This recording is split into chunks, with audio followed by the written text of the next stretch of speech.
And welcome back to the 111th Red River Showdown, sponsored by AT&T. Texas OU all set to go. Time now to join the third member of our team on the sideline, Shannon Spake.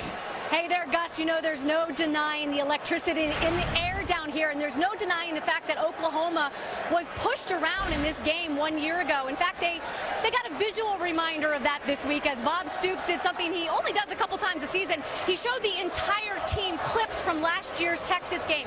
Clips where Texas played tougher. They out-muscled them.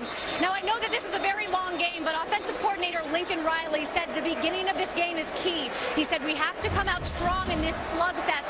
We cannot play from behind the chains, and how they do that could determine whether or not they have bragging rights for a year or if they're looking forward to a long bus ride home. All right, thank you very much, Shannon. Let's check out the forward keys to the game. Both of these teams have to establish the run game offensively. Texas has a great run game. You wouldn't think of it with this high-flying offense, but they do. And Oklahoma, of course, so potent with Perine and Mixon. And then both defenses have really struggling preventing the big play. They've got to do that today against these explosive offenses and some very fast wide receivers. All right, Texas won the toss, deferred. Perfect day for football in the Lone Star State. 67 degrees, the Red River Showdown underway here in Dallas. Joe Mixon will start inside his own 5-yard line, crosses the 15 and gets up to the 18, make it the 19-yard line before being stopped. So coming on the field, Baker Mayfield. Here's a kid, Joel. He knows all about this rivalry. He's from Austin, Texas. And he's already played Texas twice. Now, he did it once as a Texas Tech quarterback. He's only started this game one time in his career. He desperately wants to avenge that loss from a year ago. Felt like he didn't play well, like he let his team down. He gets that shot today here in the Cotton Bowl. So Mayfield coming off a terrific game against TCU, 23 of 30, 274, 2 touchdowns passing, 2 touchdowns rushing. First down and 10 of the 18 for OU. Perine, Mixon in the split backfield. And they'll hand it off on first down. Perine with room as he gets to the 25, up to the 27-yard line. Chris Boyd brings him down. So last week, Joel, Texas missing 21 tackles. How do you correct that in a week? Well, you can't. All you can do is encourage aggressiveness. One thing Charlie Strong is known for is great defensive play through his years as a coordinator at Florida and even the head coach at Louisville. The game clock failed to start.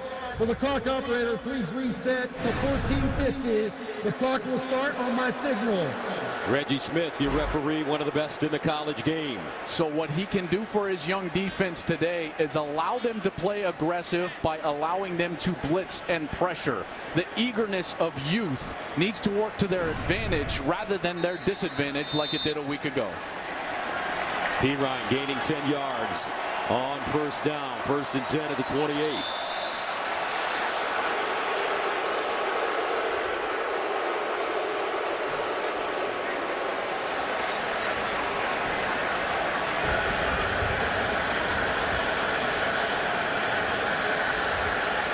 Will the clock operator please reset to 14:50? The clock will start on the ready for play.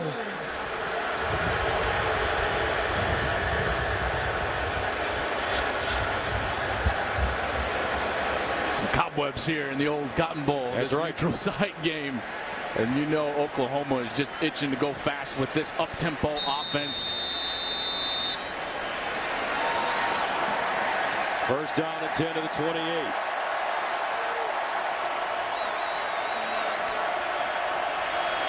And they'll stay on the ground. Mixon with running room, and Joe Mixon gets to the 31. Puna Ford brings him down, but when this man touches the ball, good things happen for OU. Oh, he's electric. He's electric in the open field. They love to throw it to him as well as a wide receiver as he motions out of the backfield. Top of your screen, Joe Mixon is a wide receiver. Gain of 4. Second down and 6. Mayfield, quick strike. He finds his slot receiver, and that's D.D. Westbrook. And Westbrook making people miss as he gets upfield and gains 10 yards. Malik Jefferson, Anthony Wheeler combining on the tackle. D.D. Westbrook is finally healthy. Now, he played the whole season, but they're saying he's 100% for the first time. Leads this team in receptions with 25 catches. Mixon. And Mixon gets to the 45, drags the pile forward to the 47. And you're already seeing an identity starting to be formed in this game by Lincoln Riley, the play caller, wanting to run the ball on first down, and they've been effective so far. Gain of 1, 2nd down and 5. At the 47, gain of 5. Here's Mayfield. Looking, a wide open receiver, incomplete. Mark Andrews wide open. But Mayfield sailing that ball high.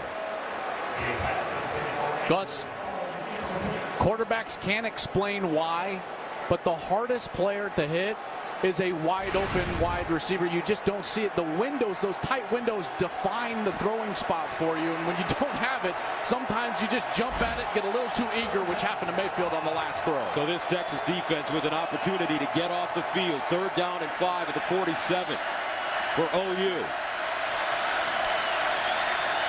Mayfield looking over the middle and caught. 1st down Sooners, and they get a bunch to the 35. D.D. Westbrook found a soft spot underneath. Mayfield actually double clutched this ball. He wanted to throw it in the first window right there, and then he had to pull it down and find the second window, but he throws a strike for the conversion.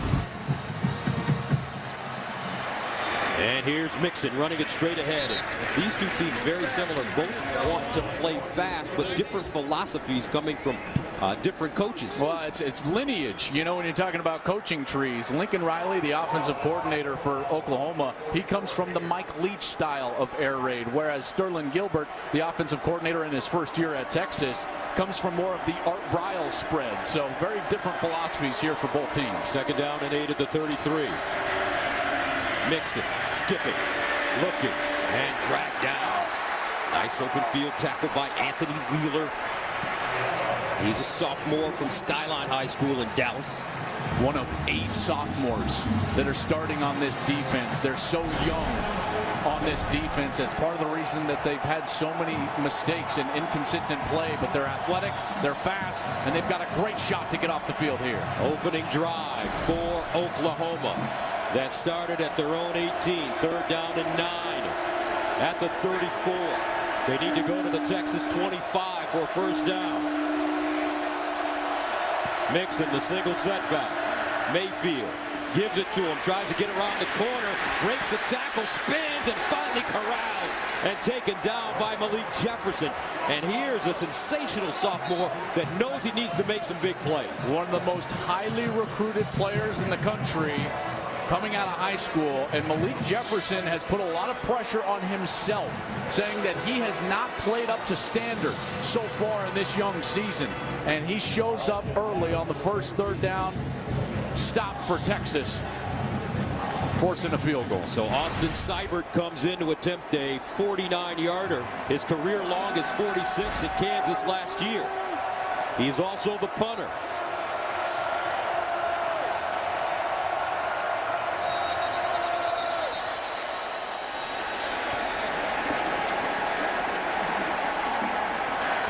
Prior to the expiration of the play clock, Oklahoma calls their first timeout of the half.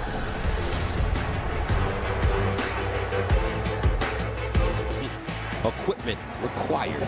So a great opportunity for Charlie Strong's team to keep this Oklahoma squad either with 3 points or off the scoreboard. Austin Seibert in to attempt a 49-yarder. His career long 46.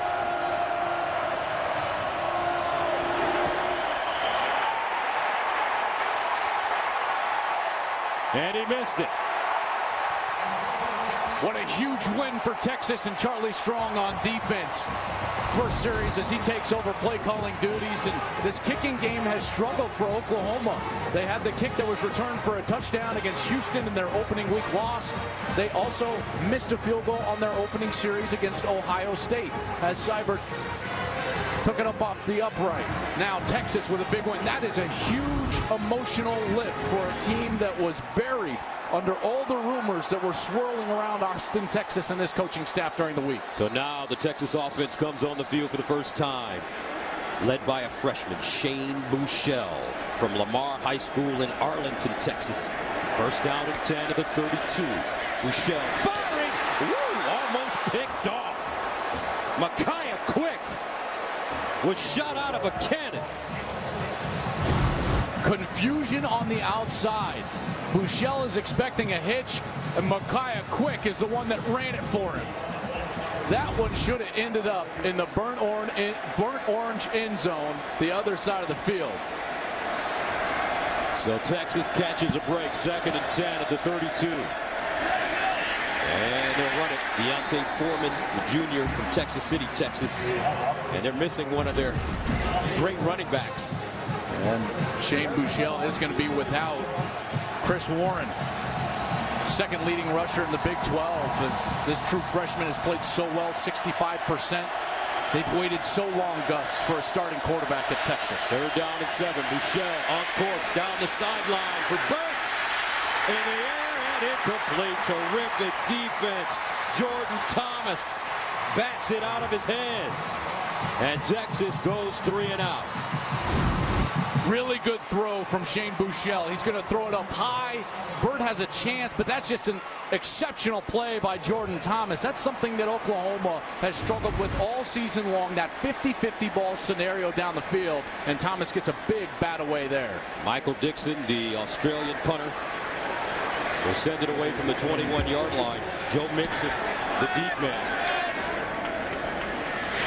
And Mixon has it inside his own 15, a 51-yard punt. The Red River Showdown. Texas, OU, a series that dates back to 1900. That's right. I am the youngster of the crew. I was supposed to be on the Corn Dogs. That's right. I'm going to run down at halftime. Okay, that's okay. I'm going to get it. I love the effort. They're delicious. I love the attitude. No ketchup, mustard only. That's right. 1st down and 10 at the 15 for Oklahoma.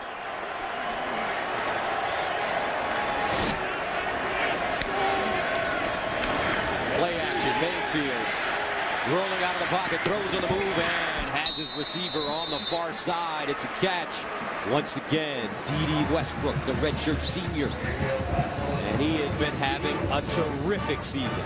You know, one of the things I'm interested in watching is how Charlie Strong is going to change this defense. He's been a 4-down type of guy, 4 defensive linemen his whole career, and they change here from a 3-down look to a 4-down look. 4 defensive linemen, 3 linebackers to change from the first 3 weeks. 2nd down and 2 at the 23. And they'll hand it off to Mixon. Breaks 1 tackle. Picks up the 1st down as he goes down at the 31. Jason Hall, the safety, coming up and making the tackle. What can a coach do when he takes over a defense at the beginning of the week? What kind of major changes can he use to affect his team? Well, you're seeing one right here, Gus. This 4-3 look. Now they're moving back into a 3-4 look, but schematics are one area. The reverse, Westbrook bottled up and taken down at the line of scrimmage. Texas ready for that play. Jefferson Wheeler with the tackle. That's what Westbrook comes across that right side. What I love from Texas is that everyone was doing their job, staying home. Looks kind of like a reverse, and then the pursuit of the football. We did not see them make tackles like that early in the game against Oklahoma State. 2nd and 9 at the 32.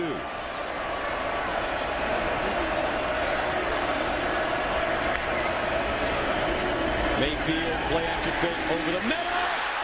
Almost picked off. Mark Andrews, the intended receiver. Dylan Haynes just couldn't dig it out of the ground. Mayfield had to send this ball just higher than he wanted to because of the drop linebacker. That was number 40, Nation Hughes.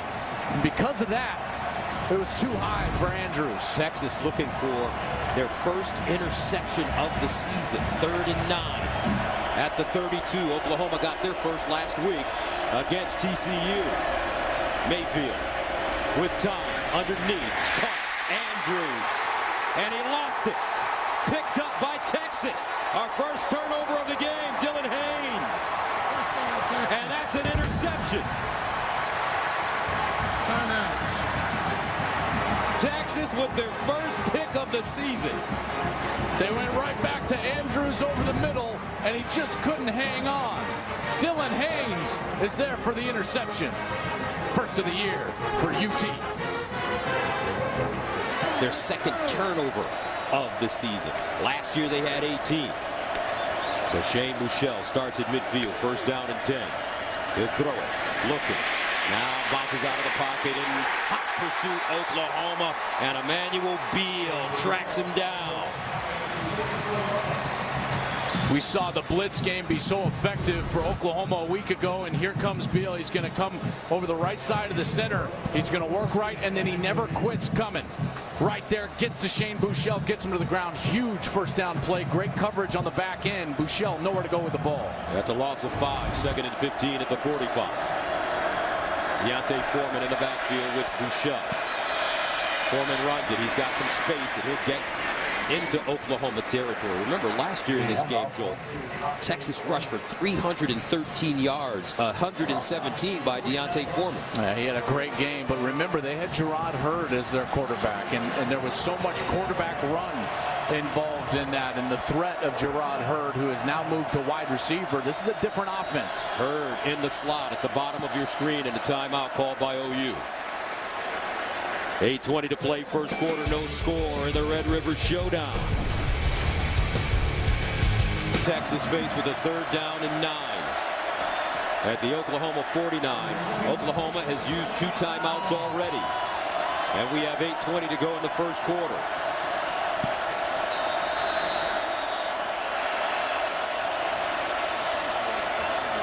Buechele, play fake, far side.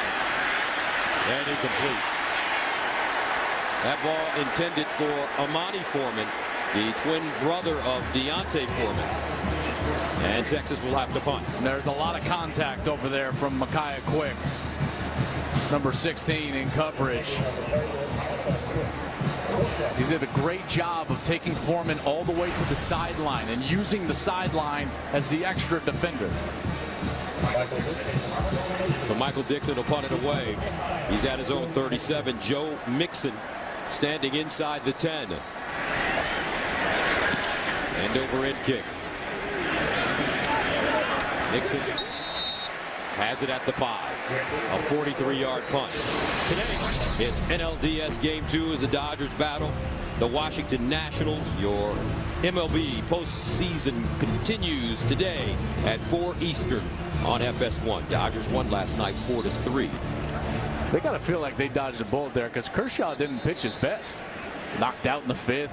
Still were able to get the win on the road. So the Dodgers looking good so far in the NLDS. Dramatic win for the Cubs. Ooh, how about that? Wow. Against the Giants. Of course, the way that he celebrated that home run, I thought it was going to be on Waveland, and it just went into the basket. Cubs fans everywhere across the country excited this morning. First down and 10 at the 6-yard line. Mayfield 4 of 7, all to D.D. Westbrook. And he'll throw it over the middle. A completion made. Geno Lewis, the redshirt senior, doesn't want to go down.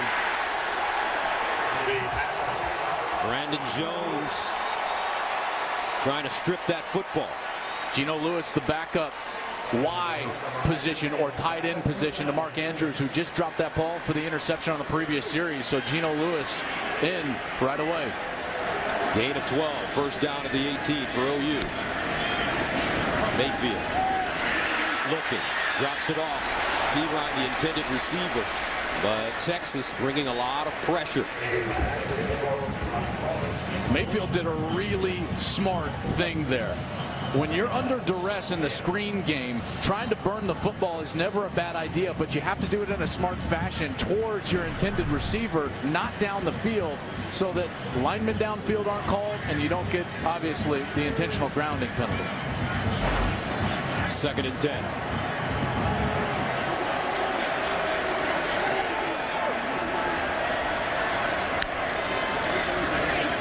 Mayfield again with time, steps up in the pocket, delivers a strike at the 31.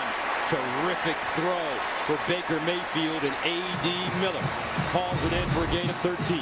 I love what A.D. Miller does here on the left side of your screen. As Mayfield starts to scramble out of the pocket, you're going to see Miller come back to his quarterback, break towards the sidelines, and create separation for the first down. Baker Mayfield, 4th in the Heisman race a season ago. First down. P-Ryan. And P-Ryan met by Brecklin Hager. He'll gain a couple. I've seen from this defense and Charlie Strong already more simplicity. You know, he wants to just go let them play. Wants them to line up correctly and let them pursue the football, and they've done a decent job so far. Second down and 8. Mayfield going through his progressions over the middle. Picked off again. Haynes. And Dylan Haynes has his second interception of the game.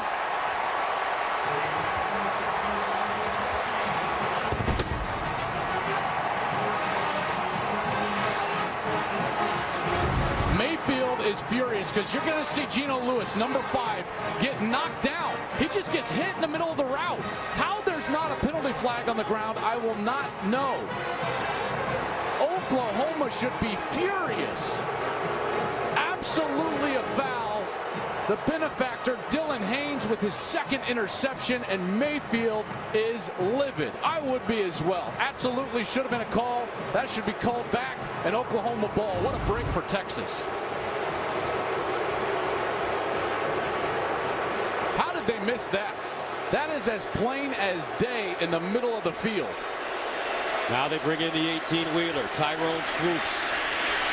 And Swoops will run the football and get to the Oklahoma 10-yard line. Baker Mayfield still hot and bothered on that OU sideline. Well, this is a great opportunity for Texas. They have yet to score a point off a turnover all year long. Of course, that was only the 3rd turnover of the year, but they've got to punch this in and start some momentum. Second down and 8. Swoops now running left. And nothing doing.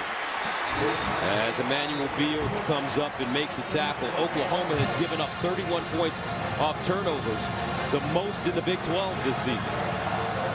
They're playing with some energy right now. After that blatant missed call by the officials on the last interception, now Oklahoma's got a chance to force a kick or at least make Charlie Strong think about it on 4th down here close to the 10-yard line. They bring Buechele back in the game. 3rd down and 8 at the 11. We're going to have to take a timeout here. And Texas does take a timeout. 5:29 to go. First quarter. Texas knocking on the door. 5:29 to play in the first quarter. And Texas with the football at the Oklahoma 11-yard line. 2 interceptions for the Longhorn defense in the first quarter. Buechele in the shotgun.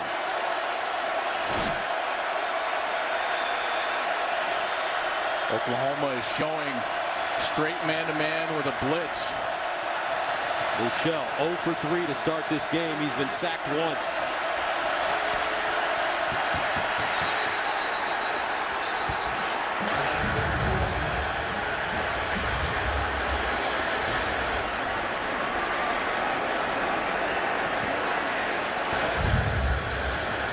Full start.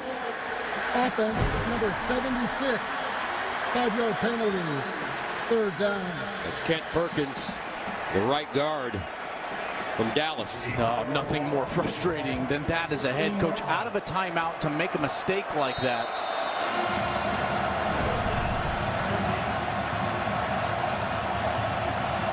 No points off turnovers for Texas this season. 3rd and 13.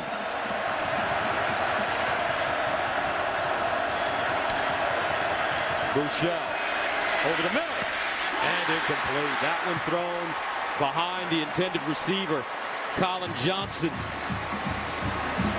So the Longhorns will try to settle for 3 points. That's a mistake from the quarterback, Shane Buechele. You're going to see Johnson come wide open on the left side of your screen. Now, you got to throw this as a timing ball, but he's got to step. That ball out in front of him, it's an easy 6 points, but because it's thrown behind, Oklahoma dodges a bullet. Shane Buechele's got to calm himself down. This environment can be so big, and even though he's familiar with it, it's getting the best of him here. Trent Domingue comes in to attempt a 33-yarder. Up and good. And that may be the most positive sign for Texas. They were 1-4 on kicks last week. Charlie with a sigh of relief. Joe Mixon allows this one to bounce out of the end zone. And Oklahoma will start from the 25. So a sloppy start so far for OU. Well, and it started with just the miscues, the missed field goal on their opening possession. Had to take a timeout. Then Micaiah Quick had a chance to go pick six on the first snap from Texas. Mark Andrews, normally so reliable. He gets hit, coughs it up to Dylan Haynes for a pick. And then the blatant no call from the officials. Should have been pass interference, there's no question. Did not see, by the way, a signal for uncatchable ball. I don't believe it was uncatchable. Should have been a penalty. But OU dodges somewhat of a bullet, only giving up 3 points to Texas. Maybe can provide some momentum for this series. First down to the 25. Let's see if they get Perine in the mix now.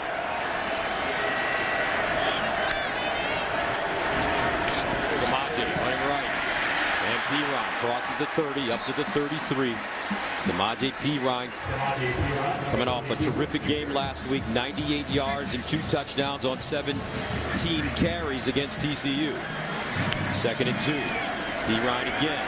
Perine with the lane. First down and more. Tries to punch his way free and goes down as he crosses the 45.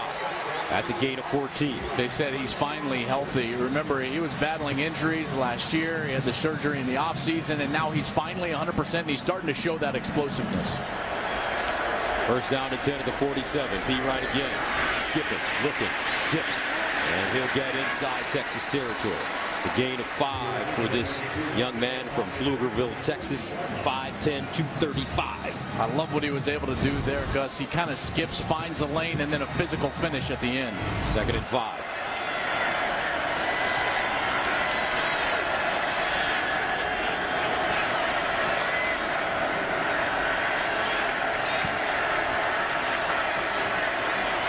Perine.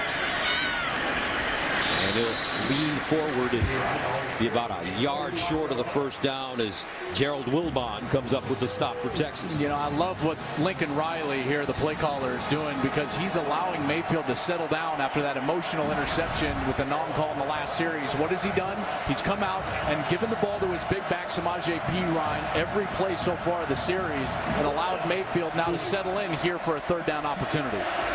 3rd and 2.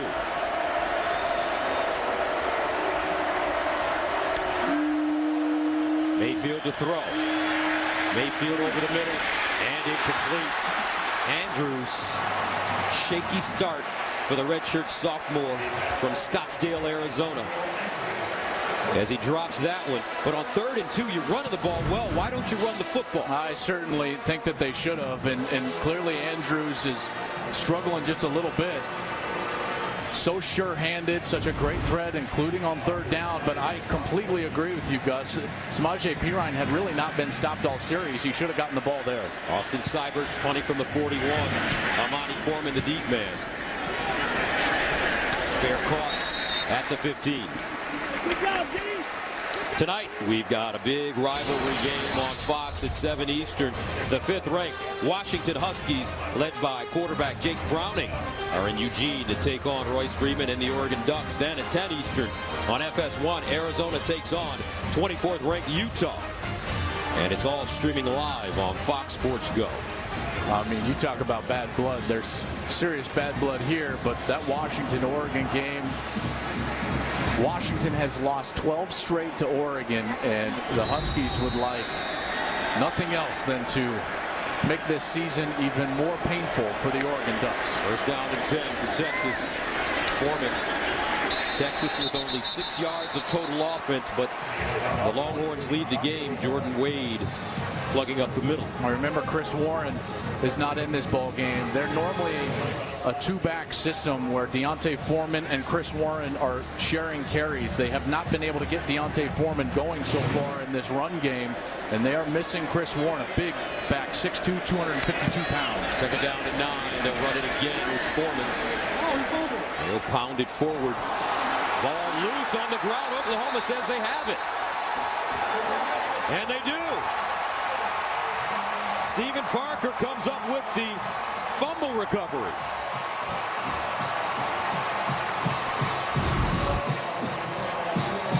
It's so hard to tell where Foreman actually loses the ball. It's right away. He's still up. That ball is on the ground. It's loose. Buechele tries to go and pick it up, but he tries to pick it up, and it squirts away from him, and then Oklahoma with the recovery.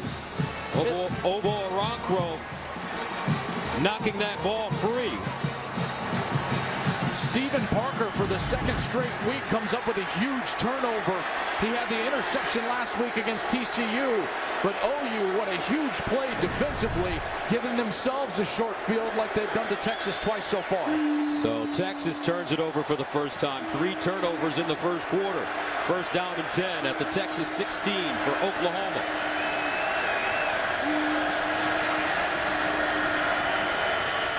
Mixon trying to get outside, cuts it inside, breaks a couple of tackles, and is finally taken down at the 5 by Anthony Wheeler. In space, this guy is so dangerous. I mean, he can make someone miss in a phone booth, but he's also powerful. He's fast, and yet he's also quick. He's got patience and vision. Joe Mixon is an all-around running back, and he is a threat for this Sooner offense. He gained 10 yards, first and goal at the 6. Mixon remains in the backfield. Mayfield finds him in space. Mixon shot down inside the 5. Dylan Haynes throws himself under the chariot. Oklahoma knocking on the door. Dylan Haynes is the lone senior starter on this team, and he is playing huge so far here in this last chance at a Red River Showdown. Senior from Lago Vista, Texas. Second in UT history with 200 career interception return yards coming into this game today, and he has been huge so far. Second down and goal at the 2. Pirine back in. Offset eye. Pirine straight ahead. Touchdown Sooners.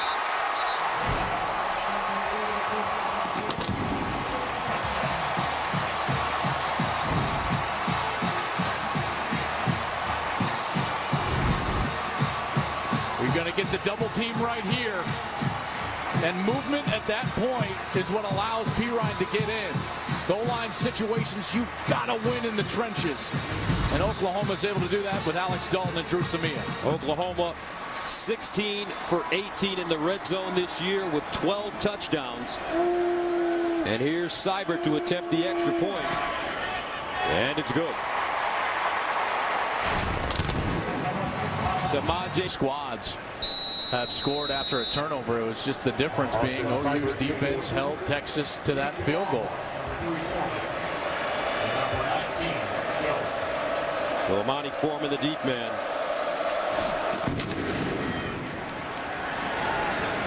And Texas will get a chance to return it inside the 5-yard line.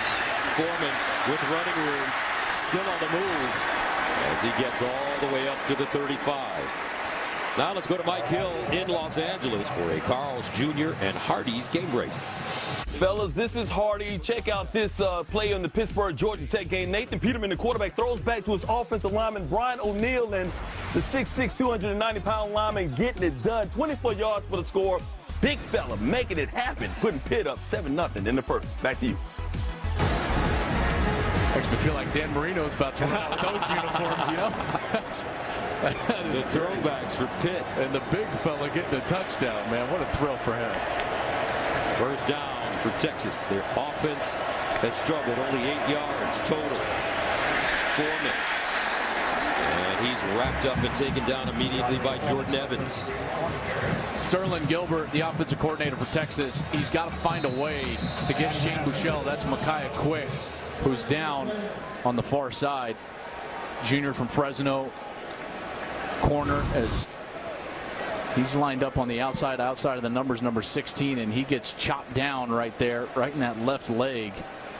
That was Jake Oliver, number 6, who got him right on that left leg. They had the run designed inside. They were also designing a little bullet screen on the outside. That's what we call now, it's been so popular in the last couple of years, run pass option type of a play. Shane Buechele making the decision.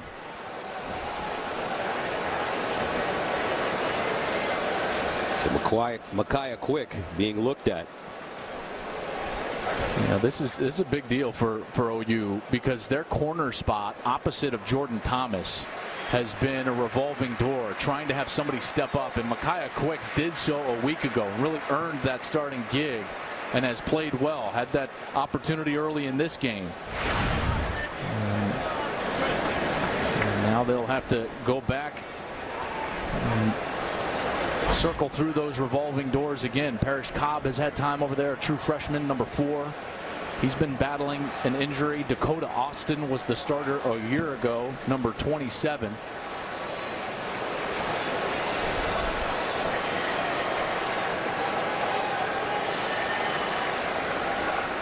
Second down and 11. You get the feeling that Texas, Joel, is going to have to start airing this football out. Well, they've got to get Buechele worked into this game. They need to get him an easy completion or two. He's 0 for 4. Low snap handle, Buechele underneath and caught. There's the easy one. First down, Texas. As Colin Johnson grabs it and picks up 14.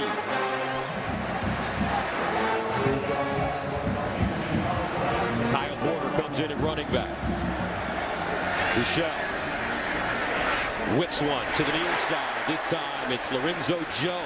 I tell you what, this kid's got quick release. He does, and you see that rhythm now starting to be established. Credit the play caller Sterling Gilbert for getting some easy completions, and now you see the quarterback clearly playing better. Second down and 5. Buechele again to throw. Looks up top and incomplete. Dorian Leonard, the intended receiver, and a flag on the play. Jordan Thomas defensively for Oklahoma.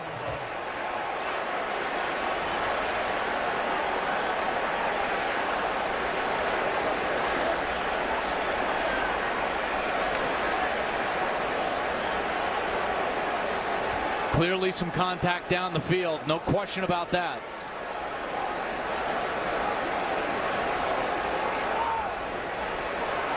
It's also a flag back lane at the 26-yard line. Looked like that was dropped by our referee, Reggie Smith.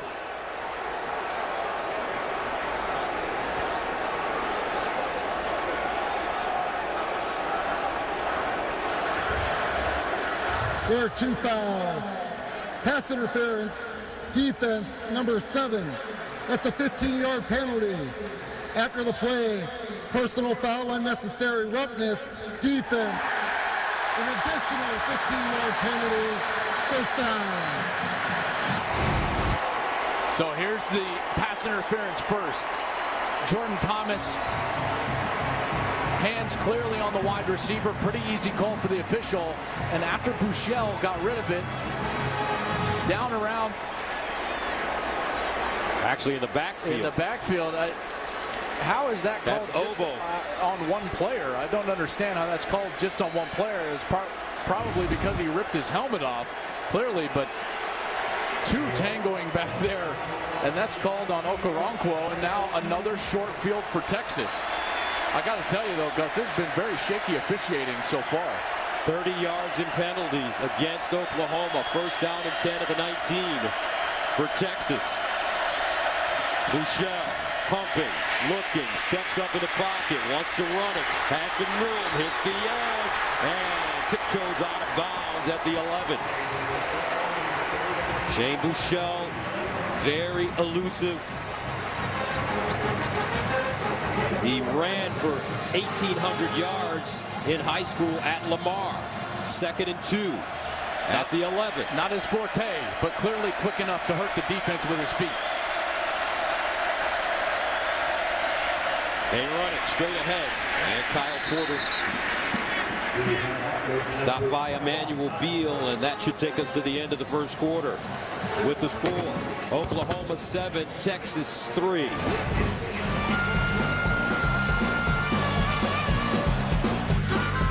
That left knee, so he is looking like he's done for the game. Oklahoma with no injury reports, but he is visibly upset that he's not getting back in this game. All right, thank you very much, Shannon. Texas at the Oklahoma 10-yard line. 3rd down and 1. Quick Deontay Foreman in the backfield. Michelle gives it to him. Foreman, first down, Texas. Last time they were down in this situation, they tried to go with the 18-wheeler package with Tyrone Swoops and did not have much success, had to settle for a field goal, so Bouchel staying on the field here. First down and goal at the 8-yard line. Foreman again, cuts it inside, and he'll be down at the 1.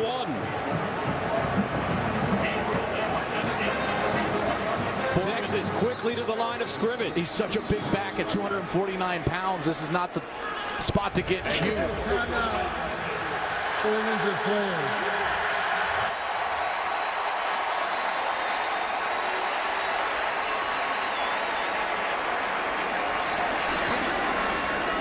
An injured player for OU. His teammates holding him up in the end zone.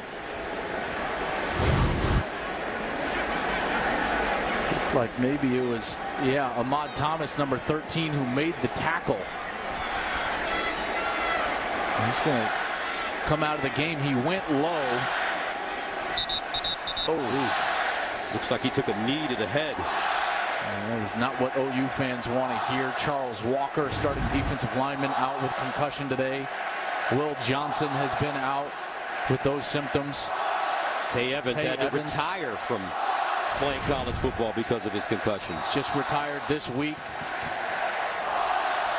So a second down and goal at the 1 for Texas. Foreman remains in the backfield. They give it to him straight ahead. Can he get in? Yes, he can.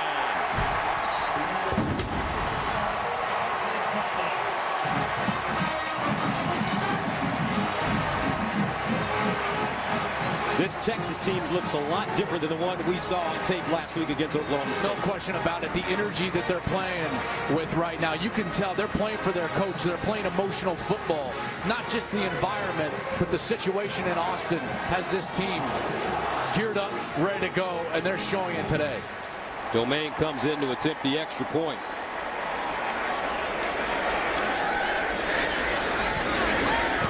And it's good. Charlie Strong told his guys, hey, you guys go out and play. Just play. Let me handle everything else. It doesn't matter to me anymore. Drive as Vince Young loving what he's watching right now. They were able to take those 2 penalties and punch them into the end. And Joe Mixon will take a knee. Oklahoma will start from the 25. But getting back to Charlie Strong and what he said to his team this week. He said to his players, guys, y'all go out and play. Let me handle everything else. It doesn't matter to me anymore.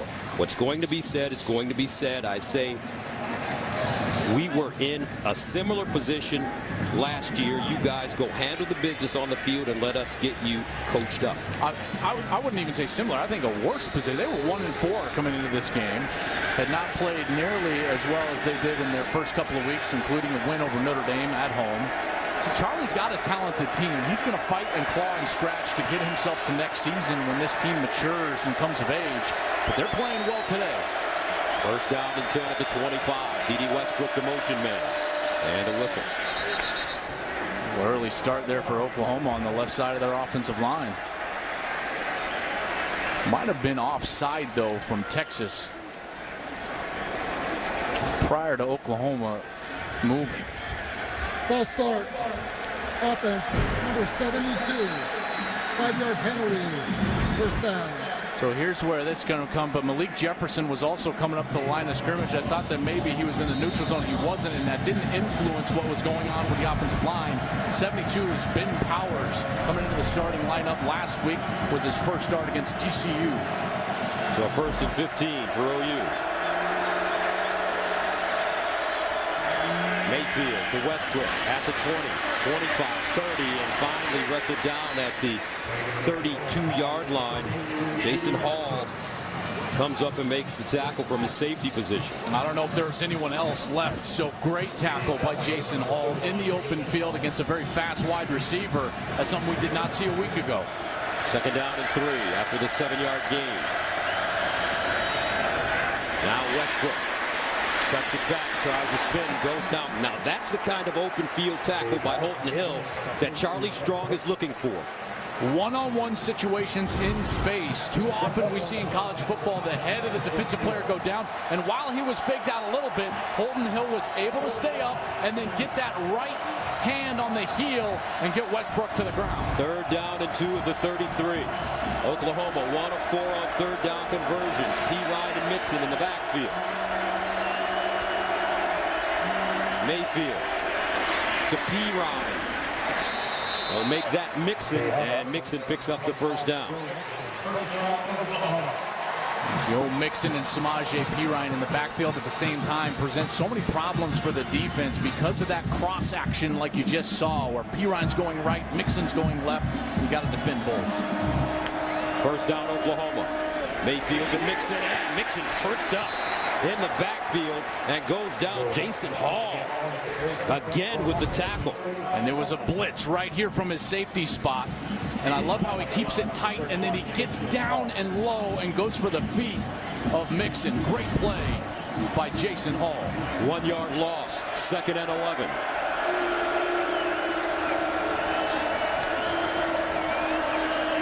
Mayfield handing it off to Perine this time, and he's got all sorts of running room.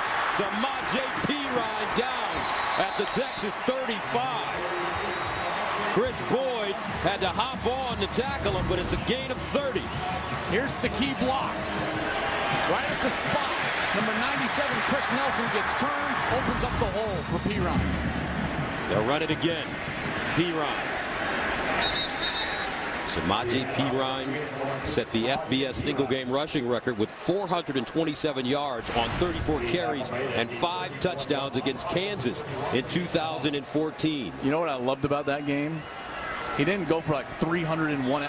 He went basically 2 bills and then 2 bills. It was all day long for Samaje Perine. So far, 9 carries, 78 yards and a touchdown for Samaje. 2nd and 6.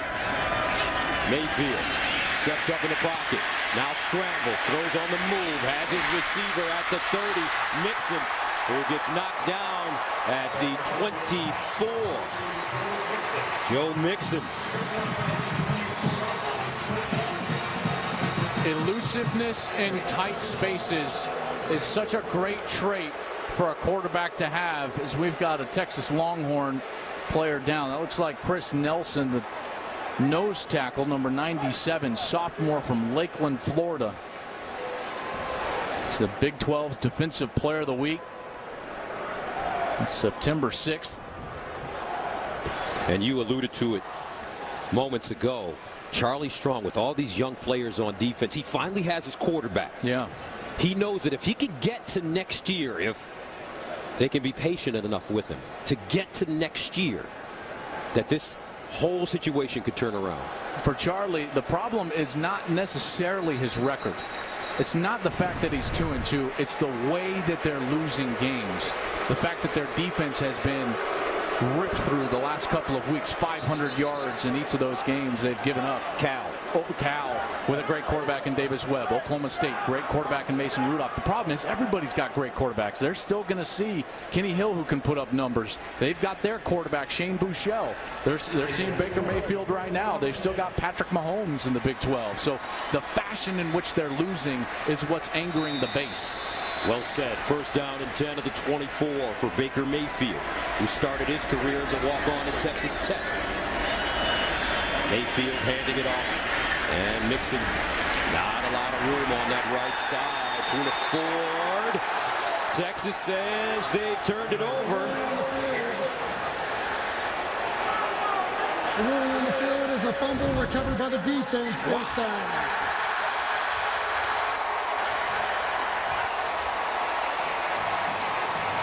No idea where the ball comes out. Certainly looks like it was loose before the knee touched for Joe Mixon.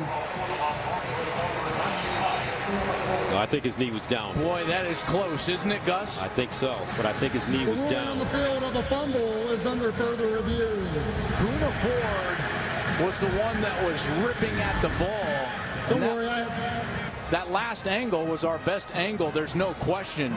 As Mixon was starting to go down, Poona Ford, the junior from Hilton Head, South Carolina, was ripping at the football as they were going down. Okay, so the left knee for Mixon is what's going to be closest to the ground. Ruling on the field is that this was a fumble. Would have to be indisputable that it's coming loose after the knee in order to overturn this. I don't know if there's enough to overturn that.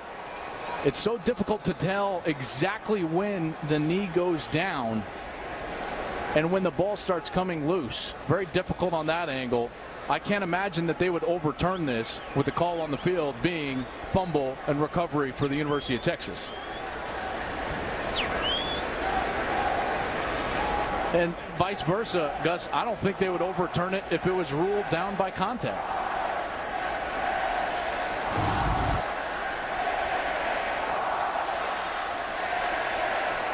And that could be the third Oklahoma turnover of the first half if the ruling on the field stands. I just don't see enough for this to be an overturn. It's clearly close. Key being the call on the field was fumble, recovery Texas. Not enough in the replays I saw that would change my mind and award this ball to Oklahoma. Great job by Poona Ford. But I think the overall point that should be looked at is this Texas defense is playing with a different kind of intensity. It's no secret that Charlie Strong's players love playing for Charlie Strong. They love this man. You see it when they lift them up on their shoulders after last year's Red River win or the win against Notre Dame in week 1. And while he's trying to shelter them from all the criticism and all the noise around the program, it's hard to do. After further review, the ruling on the field of a fumble is confirmed. First down, Texas. 3 turnovers delivered by Charlie Strong's defense in the first half. And the Longhorns have the football again. Great job by Poona Ford. That's exactly what should happen. Clearly momentum was stopped. Mixon wasn't going anywhere, and he immediately attacked the football. And this is something they had not done at all. Hadn't sniffed turnovers. Only 1 coming into this game, and already 3 here in the first half. So Texas takes over at their own 24. Shane Buechele found his passing rhythm on the last series. He hands it off to Kyle Porter, going straight ahead. And Porter gets to the 30. Obo with the tackle.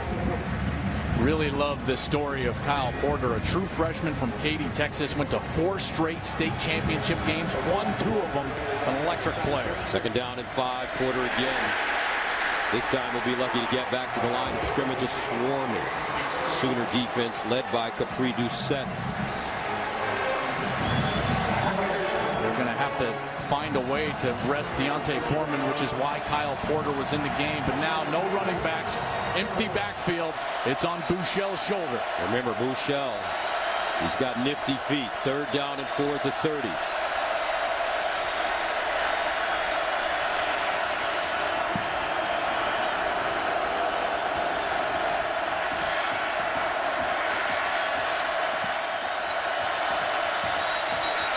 OU's confused, and they have to take a timeout again. And now OU out of timeouts with 10:25 to go in the second quarter.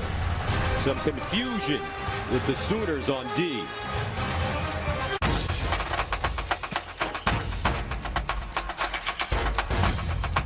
Before this series addressed his entire unit, so just sticking up for and giving his guys some last-minute words of encouragement. All right, thank you very much. Third down and 4 for Texas. At their own 30, empty backfield for Shane Buechele. Here's Buechele, far side. And a first down for UT. Ja'Cory Warren, who last week sat out with the hamstring injury, in the game today, and the senior comes up with a big first down. They missed him last week, no question about it. Texas quickly. And it's John Burton with the catch. He'll pick up 1 yard on the play. Guys, we're in October. You can't call defensive timeouts and be this confused trying to line up to formations in October. You know, this defense, they're just not ready to play again. You know, Mike Stoops, the defensive coordinator, has been around a long time, and certainly he would want his defense to play better and be more ready than they are today. Second down and 9. Buechele whips one to the near side, and it's caught by Lorenzo Joe again.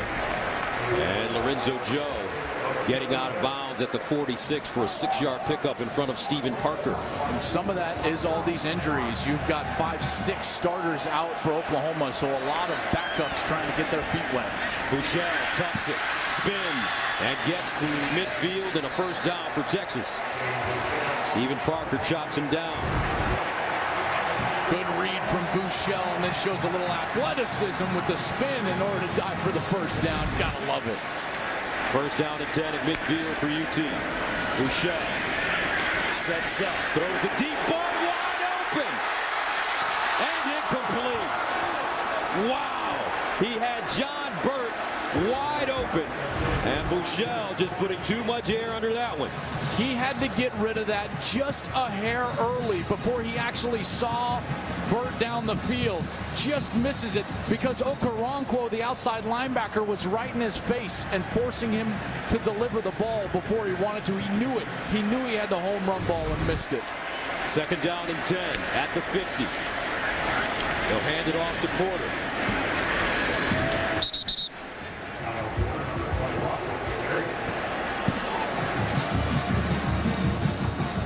So OU secondary has been beaten deep several times, and Texas will try to confuse them again, going fast with the tempo here.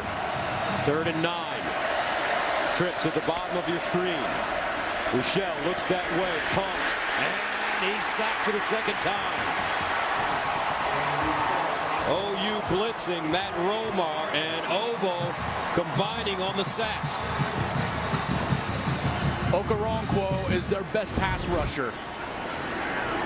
There was great coverage down the field, and initially Buechele had to hold on to the ball because there wasn't anywhere to go with it. Remember, it was 3rd and long, and then Okoronkwo again with the motor, getting to the quarterback, and good pursuit from Oklahoma to force this punt. Okoronkwo with 2 sacks last week against TCU. 3rd punt of the day for Dixon.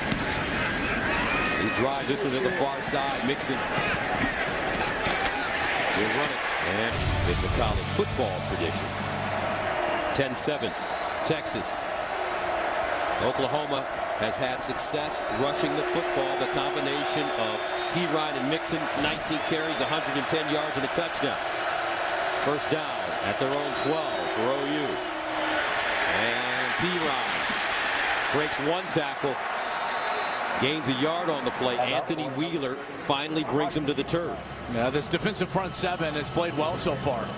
Now, Oklahoma has moved the ball, but they've bowed their neck and gotten stops when they've needed to, and have not allowed these backs, Perine and Mixon, to get loose. Plus, they're forcing turnovers on this defensive side. They've played excellent today. Second down and 10. No gain on the last play. Empty backfield from Mayfield. Quick strike on the hitch to the far side. Texas all over that play. Mikel Jones with the reception, but a swarming Texas defense led by Poona Ford.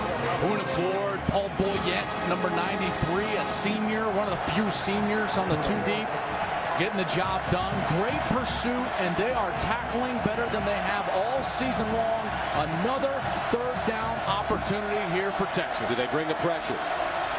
They're certainly lined up for it. Man-to-man coverage on the outside. Everybody up near the line of scrimmage. 3rd down and 10.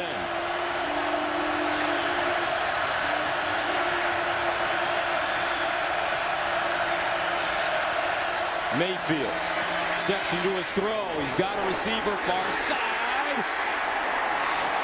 Incomplete. Nick Basquin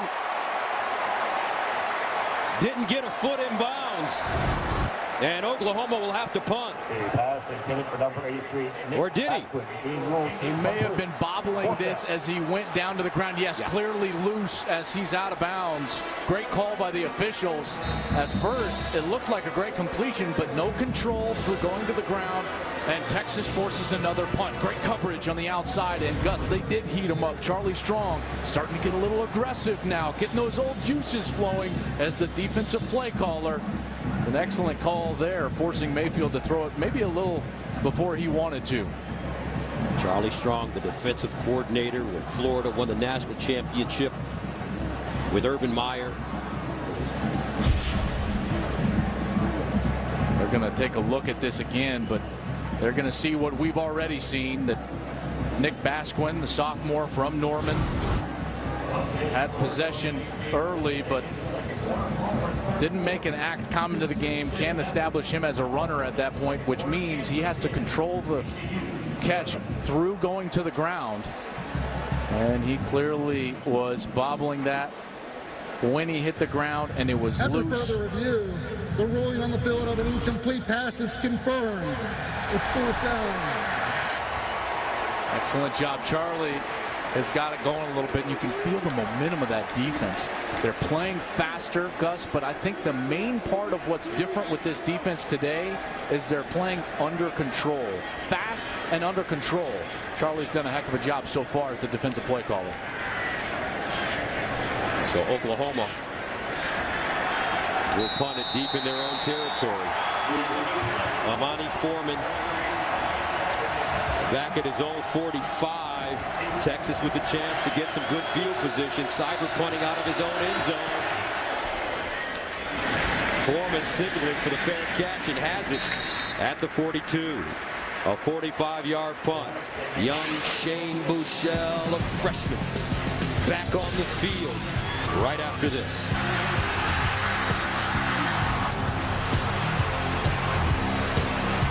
Week's loss to Oklahoma, they look to avoid another defeat at Kansas. Plus Hurricane Matthew impacting games and field conditions today. Plus Robert Smith is going to join us live from the Cotton Bowl to help break down the first half. Gus, Joel, we'll see you at the break.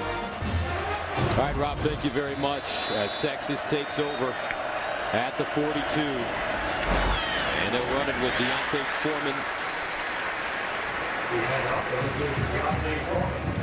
Capri Doucette with the tackle. Got to establish this run game. You know, as Buechele has looked good, missed some, hit some big plays, but they're about running the football. Coming out into that play, only 18 rushes for 32 yards. They've got to establish Deontay Foreman here. Gain of 5 in the last play. Foreman again breaks the tackle, gets to the line of scrimmage, and is knocked backwards. But remember, Foreman suffered an abdominal injury that forced him out of the Oklahoma State game early last week, but practiced all week. Warren is out with a knee injury. He could miss 6 to 8 weeks. Both of those guys went for 100 yards a week ago, but it's becoming very clear OU is not going to allow them to run the ball, and this is going to be a Shane Buechele game again in the empty backfield here on a 3rd down. 3rd down and 5. Buechele. And that ball deflected at the line of scrimmage. Looks like Obo got a hand on it again. I tell you what, this kid is playing lights out this year. Okoronkwo. They were in desperate need of leadership and playmaking on this defensive side when they lost Eric Stryker from last year's defense, and Obo Okoronkwo has stepped up in the biggest moments of last week's game when they needed him most. 2 sacks on the final drive, and he's played big so far here today. Dixon punts it from the 33, his 4th punt. Joe Mixon back at the 10. And he muffed it. But holds on. Wow, how lucky is Joe Mixon? It came right back to him.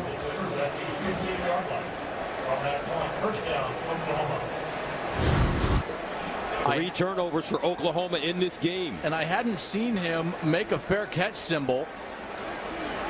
Certainly should have with 3 Texas players right around him, but what a fortunate bounce that it just let almost like a little dead backspin ball just sat right there for him to pick up.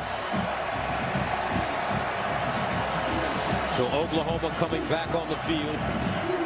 They will start at their own 15-yard line. Mayfield, 11 of 18, 86 yards, no touchdowns, 2 interceptions.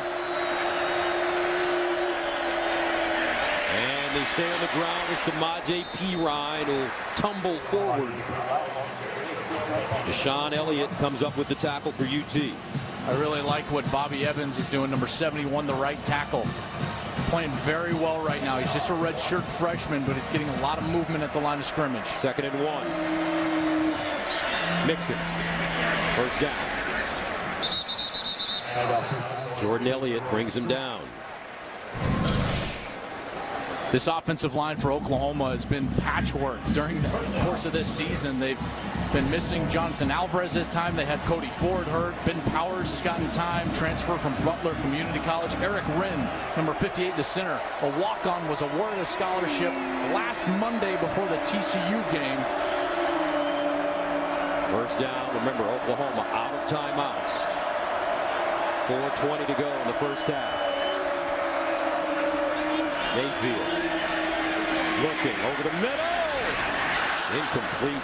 Mark Andrews, the intended receiver. Mark Andrews just doesn't look like himself today. I've seen him get thrown to a few different times. I know that ball was just a little bit high and maybe behind him, but we saw him drop the ball that ended as an interception. Saw him drop another easy one, thrown 4 times, no catches so far today. Remember, Andrews suffers from type 1 diabetes. 2nd and 10 at the 29. Mayfield sets up deep in the pocket, fires the deep ball for Westbrook. Bam!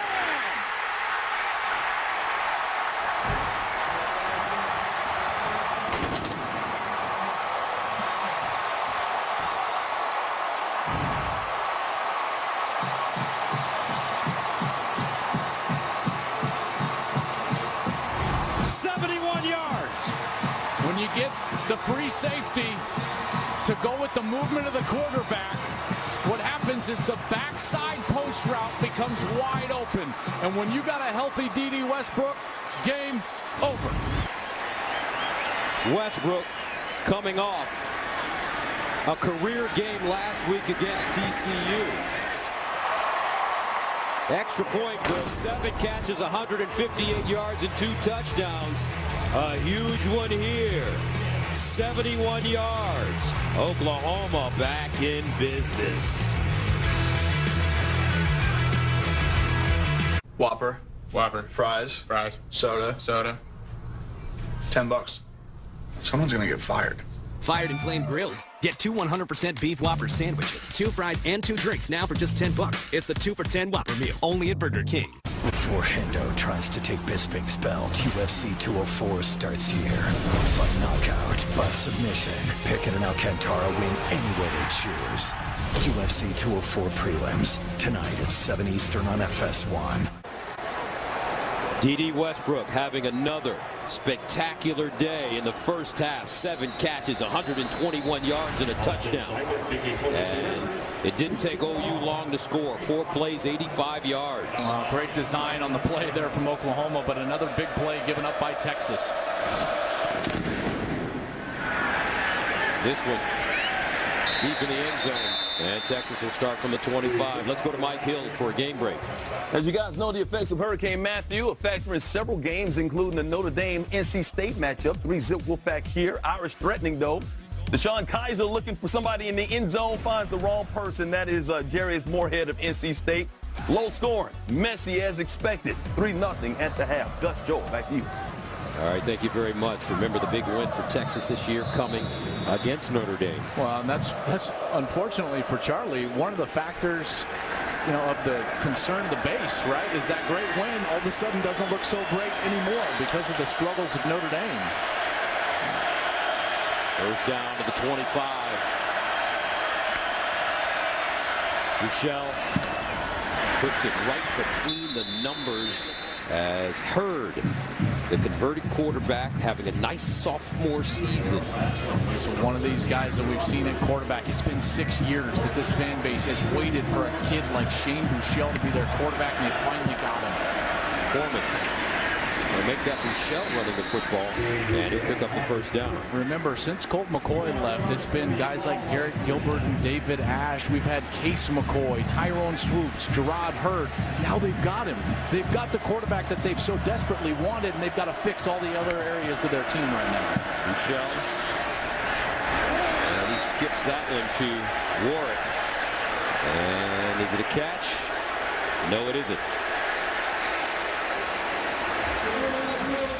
Pass. It's 2nd down. It's one of the things when you're going fast as a quarterback in terms of the tempo of your offense and you're just wanting to flip one out as a hitch or something, A lot of times you'll leave it short because you don't get enough on the throw. Second down.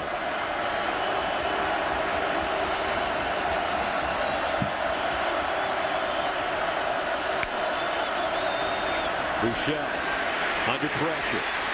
And he'll run it and get to the 39 as DJ Ward is there to make the tackle for Oklahoma. Got to give this coverage unit a lot of credit. There's just nowhere to go with the ball. Texas is trying to throw the ball deep down the field. It's their MO.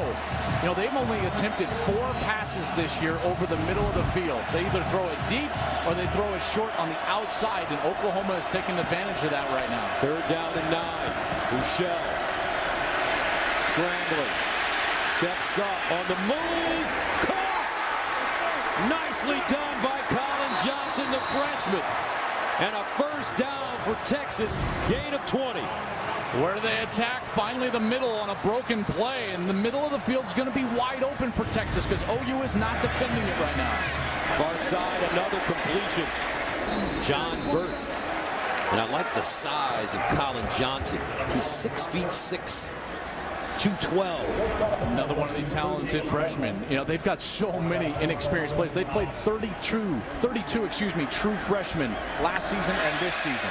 Bouchel steps up. Now bounces it outside and just dumps it out of bounds. Another Oklahoma player down. The injuries on this Oklahoma defense. 4 injured player.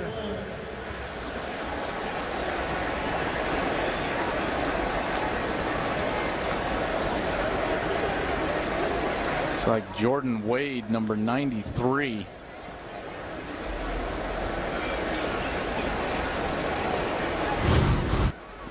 He's going to be right in the middle of your screen. And as he's going through, he just gets tripped up and goes down and never was able to get back up. Maquia Quick has already gone out. Ahmad Thomas has gone out for Oklahoma. They were already missing coming into today starter Charles Walker, who suffered a concussion in their last game. Will Johnson, an outside linebacker, is out. Tay Evans retired this week, who was a starter at the beginning of the season at the middle linebacker spot due to concussions and the frequency that he was suffering those concussions. So this defense is as thin as it can possibly get.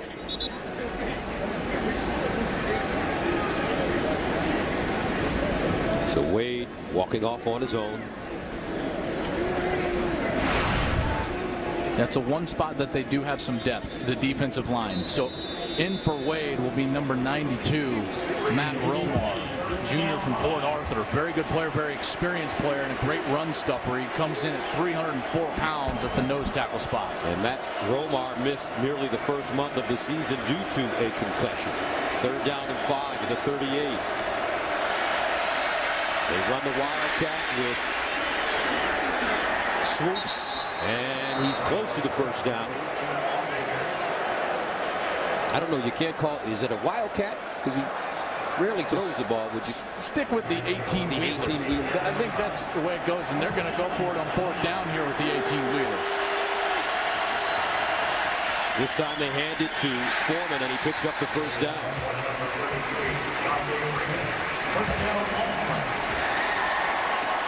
Bouchel quickly back in the game. After the 2-yard pickup, first down and 10 at the 32 for Texas. Kyle Porter in the backfield. Play fake. Bouchel fires across the middle. And incomplete. Ball intended for Dorian Leonard, but Jordan Thomas. Another breakup. This is great defense right here. Great defense. Didn't contact him early. Comes and plays through the hands of the wide receiver. That's just textbook. What a great play from Jordan Thomas, who was giving up some big plays early in the season, but played great in the last 2 weeks. Second down and 10. Porter. And a flag on the play. At the 16-yard line. This defense is so confused. They're running people on and off the field. They're going to get hit for a substitution here with 12 men on the field. The confusion for Oklahoma right now is at an all-time high. Seems like every play they're pointing at each other and trying to communicate late, trying to get lined up.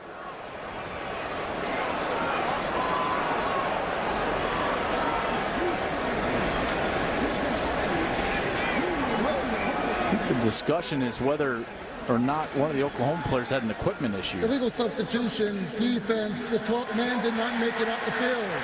5-yard penalty from the previous spot. Repeat second down. You're going to see the confusion now. The late player, he's going to run on. That's Capri Doucette. They're trying to run a safety off the field. Reset the clock. Play clock to 30 seconds. Mike Stoops, normally his entire career has been on the sideline. He went up to the press box for this exact situation. Communication, alignment, substitutions. But it seems like they just continually don't get lined up and are confused on defense. And the reaction from Coach Stoops.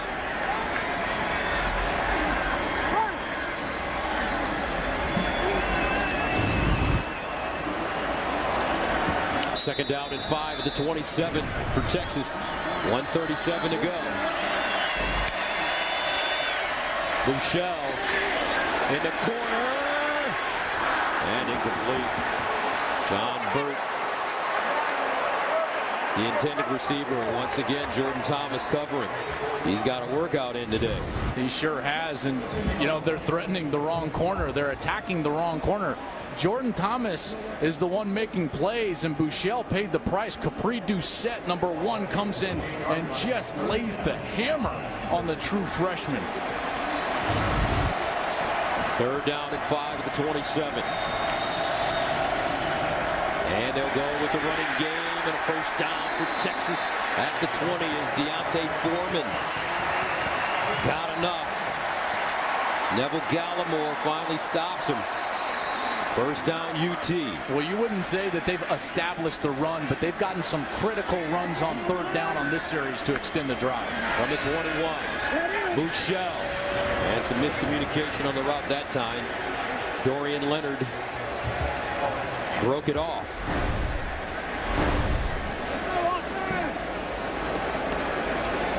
Well, the drive now, 13 plays going on 14. Some critical third down conversions. 1 on 4th down with swoops in the game as Foreman lunged for a first down. And as we get down close to a minute left in this first half, this is a critical drive to try to take the lead, possibly going in at the half here in the Red River Showdown. 14th play of the drive that started at the 25 for Texas, rather. Here's Bouchel. And Bouchel finds his receiver, and it's Duvernay, and he'll pick up the first down.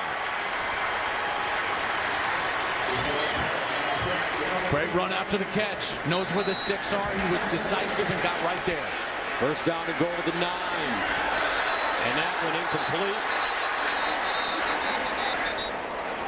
Texas going at warp speed on offense. And they had him. There was only one Oklahoma defender out there with 2 Texas wide receivers. Again, more confusion. One corner out there with 2 and Jordan Thomas blew the play up. What a great job by Jordan Thomas. If he doesn't make that play and that decisive type of move towards the wide receiver, that's going to be 6 points. Second down and goal at the 9. Pump fake. And another sack, third of the day as Bouchel goes down. And guess who? Obo Arankwo again. Jordan Wade assisting. Okoronkwo prevented a touchdown because Foreman's wide open. Armani Foreman is wide open in the end zone, and Bouchel at the last second had to pull that ball down because of the pressure from the outside linebacker, Obo Okoronkwo. So Texas calls a timeout. They have 1 remaining.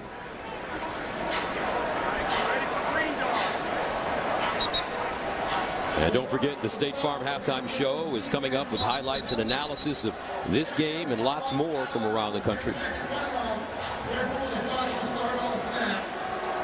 The Red River Showdown. Well, on a third down where you really need to take a shot into the end zone, I wouldn't be surprised if they ran a very similar concept like they just did, where they're trying to cross their wide receivers and run an outside wide receiver on some sort of a slant or a post pattern into the end zone. Let's see if they go away from Jordan Thomas. He's been excellent in this first half defensively for OU. If I was going to attack a corner, I would go after number 9, Jordan Parker. Jordan Parker for Oklahoma is a true freshman from Pittsburgh, California, 4-star recruit, highly recruited from Tennessee, UCLA, USC, Utah was in the mix. But he's in the game because Micaiah Quick had the injury earlier. As a true freshman, you got to put him in the fire as an offense. The only difficulty is that true freshman quarterbacks that don't have the experience, Gus, they don't always recognize those opportunities. They're generally out there just running the offense. So in a timeout scenario, Sterling Gilbert, the offensive coordinator, has got to tell Shane Buechele, hey, we're playing for a matchup here. And they are going to send Armani Foreman, the junior, down to the bottom of your screen, and he's going to work. Third down goal at the 13. 49 seconds remaining in the first half. Buechele looking, pulls it, wants the run, and goes down at the 10. Reuben Hunter with the tackle. Good defense by Oklahoma. I love the chess match here because that's exactly where they wanted to go, except they dropped Okoronkwo right into the lap of Foreman, which means that Jordan Parker can play heavy inside leverage and not allow that slant or post pattern. That's exactly where Buechele wanted to go with the ball. Oklahoma knew it. Mike Stoops with a great call to drop his outside linebacker right back into the lap of that route. Bob Stoops has got to be thrilled right there, preventing at least the opportunity for a touchdown as the clock goes down now inside of 5, 4, 3, 2 before Charlie's going to take this timeout. Texas calls their final timeout of the half. 30 seconds. Now don't forget to check out Breaking the Huddle with Joel Klatt on Facebook Live every Tuesday at 7:30 Eastern, sponsored by Dr. Pepper. You had Ryan Bosworth and Vince Young on your show yesterday. Man, what a thrill. You know, for me, first college game I ever attended was at the University of Colorado in 1985. Brian Bosworth was the opponent of Colorado as my dad took me up there. And the greatest player I ever saw on the field was that man, Vince Young. Now, granted, we had to play him twice. That's right, twice. Didn't go well for us. Vince Young was unbelievable. So Trent Domain comes in, the LSU transfer student.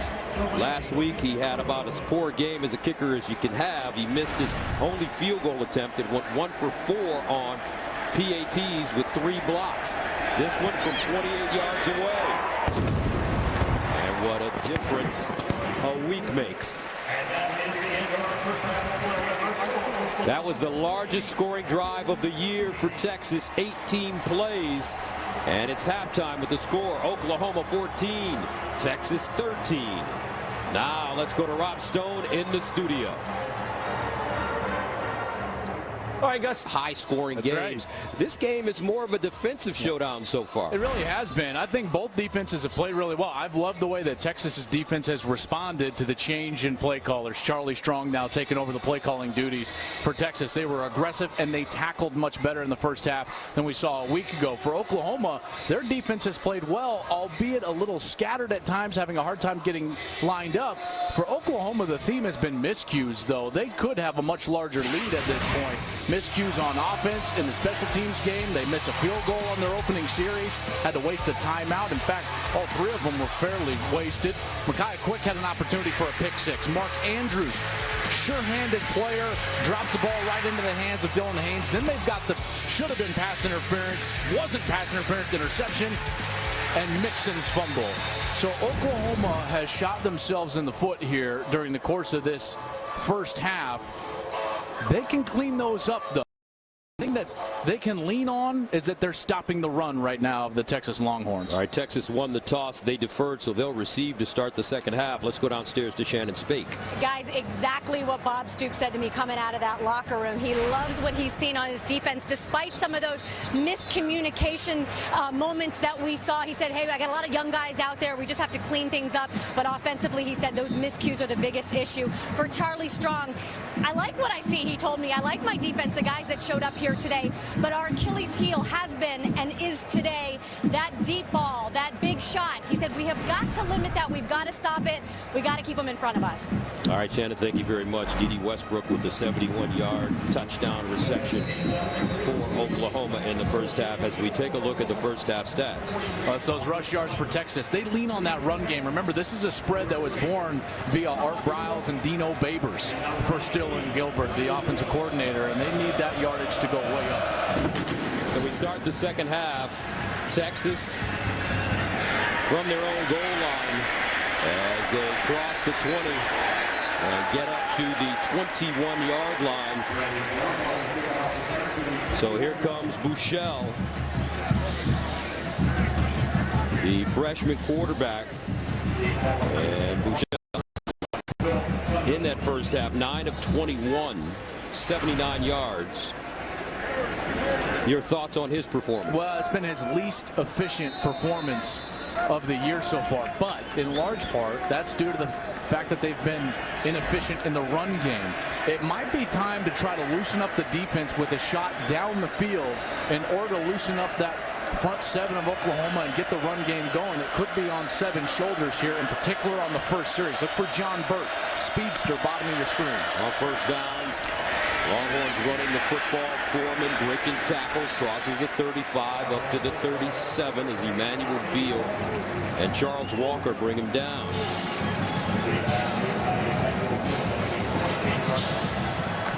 A gain of 7. Buechele to throw on 2nd and 3. He fires deep, and it is incomplete. Hurd was open.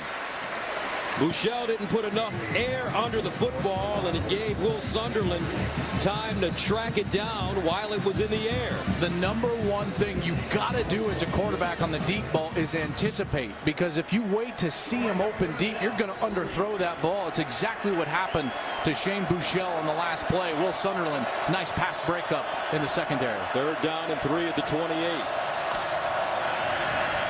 Foreman breaking tackles, and he picks up the first down. Some power running by Deontay Foreman, who ran for 117 yards against Oklahoma last year, including a game-changing 81-yarder. And Capri Doucette had a shot there, but unable to get him down. Great run from Foreman to move the chains. First down, Foreman again, straight ahead. And Neville Gallimore tackles him from behind. Gallimore, very good player. Redshirt freshman. They say the sky is the limit for Neville Gallimore, who's very talented on the defensive line. Play fake, Buechele. Up the sideline, another receiver with a step. He dropped it in. Touchdown, Devin Duvernay.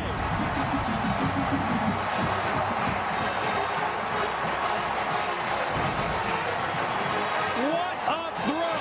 63 yards. They're going to attack the corner from the slot and actually run the wheel up the sideline.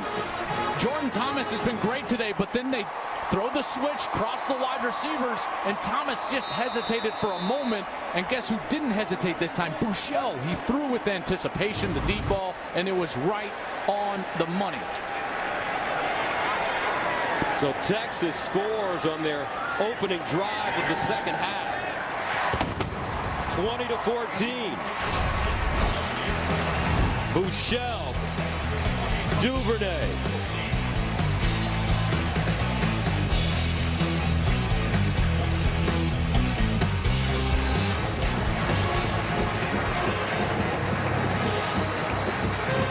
And we'll stay right here.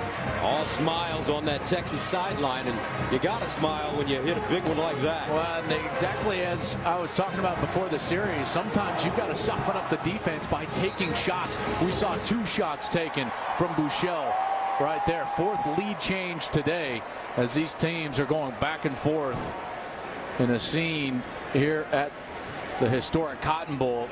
They're always in tight matchups. Bob Stoops knows it. His defense without 5 starters so far today. Ahmad Thomas, Micaiah Quick, Tay Evans, Will Johnson, Charles Walker. Got some backups out there looking to make a play and give up the big touchdown. Mitchell Becker will kick it off for Texas. Joe Mixon ready to return. And Mixon will bring it out of the end zone. Mixon with that 97-yard kickoff return for a touchdown against Ohio State. Chris Boyd with the tackle on special teams for Texas.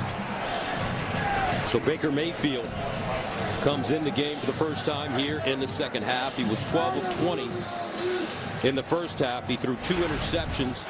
He threw for 157 yards and did have that long touchdown pass to D.D. Westbrook. You know, human nature is you want to get some of that back and go after them right away with your potent offense, but the exact opposite is true for Oklahoma. They've got to lean on their run game and protect their defense, who's just decimated right now with injuries. Keep them on the sidelines is the goal of Baker Mayfield. So Samaje Perine, 11 carries, 87 yards in the first half.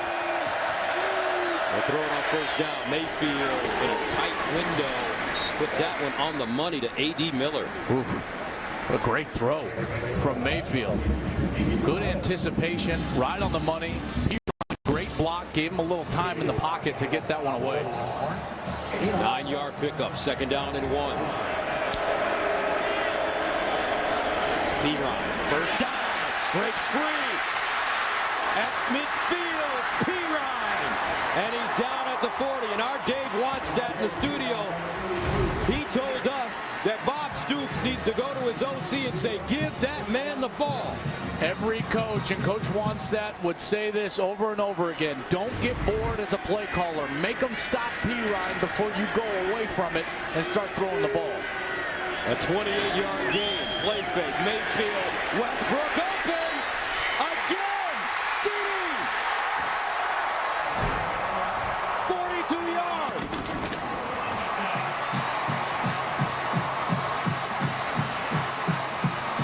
This D.D. Westbrook, Joel Klatt, is something special. Got that hamstring healthy, and now he shows some great explosiveness. The double move route goes to the slant, then to the go route. And Oklahoma says, hey, we're not getting bored. This is who we are, an explosive offense. What a great series and an answer there from the Sooners. So the Sooners answer in 58 seconds. The big run by Samaje Perine. And then the 42-yard touchdown. Mayfield to Westbrook. The Red River Showdown starting to get heated here in. It's down the field. D.D. Westbrook, the last 2 games, 15 catches, 321 yards, and 4 touchdowns. Just goes to show you, a healthy D.D. Westbrook is explosive. Oklahoma sends it away. And this one in the end zone for a touchback as Foreman will take a knee. What makes this kid so special? What makes him able to come in as a freshman at one of the most storied programs in the history of college football and lead? 2 things. 1 is his nature, and 2 is the simplicity of this offense. This offense, in its origination, was really a high school offense. It's very basic. Only a few route concepts, only a few run plays, not a lot of checks at the line of scrimmage. And then his nature, he's poised, he's got a terrific demeanor, he's decisive, he's a gym rat, loves to watch film, and the stage is not too big for him. Remember, Shane Buechele's father, Steve Buechele, was in the big leagues for quite a while. He's a bench coach for the Texas Rangers as we speak. He's been in big environments before. Foreman. And Foreman really starting to be effective running the football for this Texas team. Matt Romar makes the tackle, but he gains 7 yards on the play. Physical runs, carrying Sooners for 3-4 yards at a time. Second down and 3. Foreman again. Gobbled up by Obo. I think that's the coolest name, Obo. Obo Okoronkwo. Here he comes on the blitz. Mike Stoops dials it up, and he comes directly down the heel line. It's the heels of the offensive lineman. Runs right down the line of scrimmage for the tackle. Third down and 2 at the 33 for Texas. Quick strike, far side, caught, and a first down as Duvernay, again, who had the big touchdown in the last series, picks up 6 and a first down. Will Sunderland out there. He's a backup safety, forced into action. Remember, Ahmad Thomas out right now. Foreman breaking tackles, flag on the play. Foreman refusing to go down. Deontay Foreman, the junior from Texas City, but Reedy set with the tackle. I think that they're going to get OU for a hands to the face. Personal foul, hands to the face, defense, number 13. 15-yard penalty added to the end of the run, first down. That's Ahmad Thomas. Number 14, Emmanuel Beal, actually was the culprit. Junior from Reynoldsburg, Ohio. The linebacker just had his hands up. Good call by the official. And again, these penalties really hurt Oklahoma. That's a third 15-yard variety that we've seen today. First down and 10 at the 41. Only one penalty for Texas as Bouchard is nailed in the backfield. Wow, Jordan Evans, Austin Roberts, 4th sack of the game for OU. What an amazing job of anticipating the quarterback run, and they just take it right to Bouchel. Win at the line of scrimmage, as well as the linebacker. Decisiveness. When you read a play out, you got to act with decisiveness. That's exactly what Evans was able to do. Second down and 14 at the 45. Bouchel, pump fake, delivers down the field again. Touchdown, Darian Leonard! Wow! 45 yards!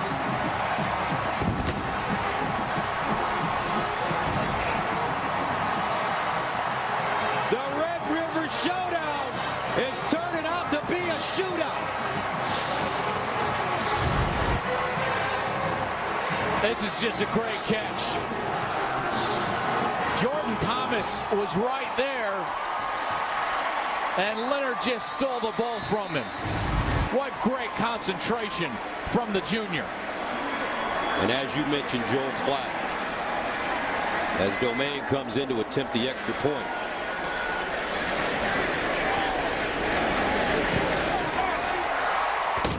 The Longhorns have found their quarterback, Shane Bouchel, pitching the rock. Texas back on top.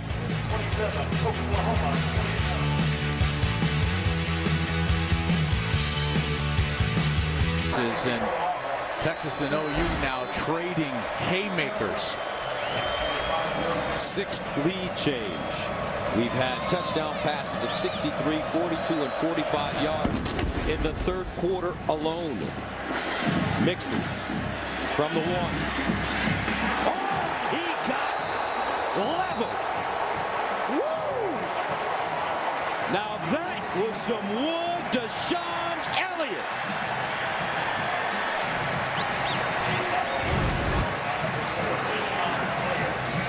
Wow. Elliott, sophomore from Rockwall, Texas. He's a backup safety. Oh.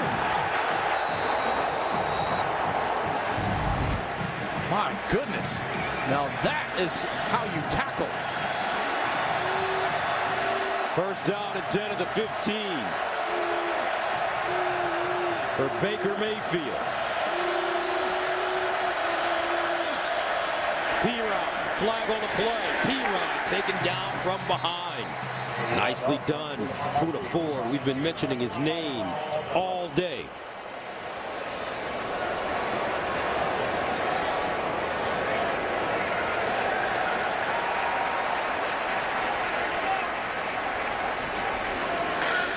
Illegal formation.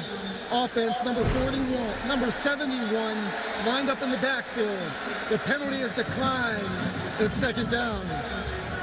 That's Bobby Evans, the right tackle.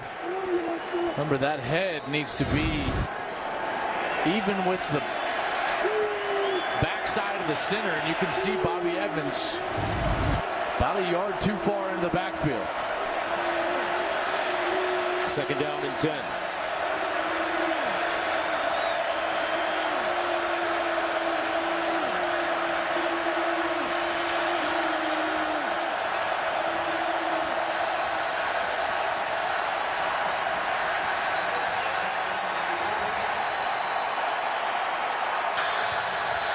To the expiration of the play clock, Oklahoma calls their first timeout of the half. We've seen this time and time again. Wasted timeouts from the Sooners.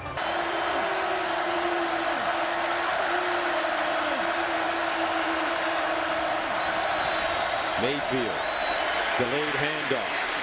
This time, it's Pirine, breaks it inside. Samaje Pirine with another huge run. Hager with the tackle, but Pirine picks up 22. And the ability to step out of tackles and break tackles down the field sets up the big run for Samaje Pirine. First down, Pirine, 137 yards rushing. They give it to him. He tries to get outside. Not this time. Jason Hall, Anthony Wheeler. Jason Hall has already had a decent game, coming up with a few open field tackles. He played great last week against Oklahoma State, coming off the bench. Earned himself a start in this game. He led the Longhorns with 8 tackles, 7 of them solo, a couple of quarterback sacks in that game, so he's playing his best football right now. Second down and 8. Play fake. Mayfield on course, open again. Bang! Another great throw, Dahu Green. 51-yard gain. Green's working against Chris Boyd. Mayfield was patient when he just runs right by him. What in the world is Chris Boyd doing, stopping and looking back at the wide receiver? That's just as bad as you can play it at a corner spot. First and goal at the 9.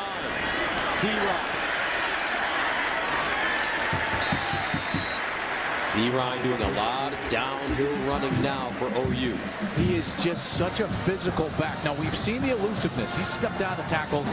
But the thing I like most about Samaje Pirine is once there is inevitable contact, he's the one delivering the contact. He gets low behind his pads, and he's a powerful runner. 5'10", 235. Second and goal at the 4.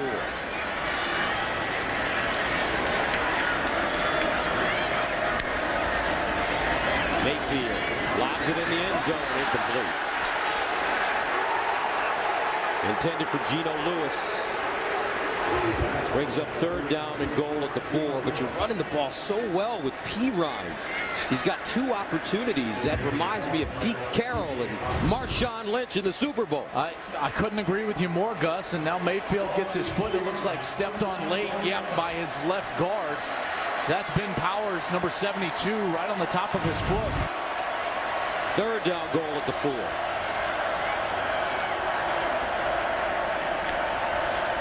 Mayfield, quarterback draw, tries to get there and does.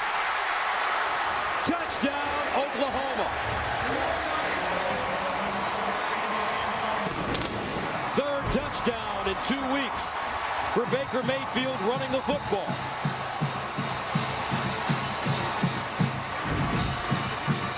We haven't seen a lot of the quarterback design run, but we see it here. Mayfield senses that opening, takes off to his right, and gets into the end zone. Clearly crossed the goal line before that ball came out, so the fact that it's on the ground is a non-factor as the Sooners come right back with a touchdown drive of their own.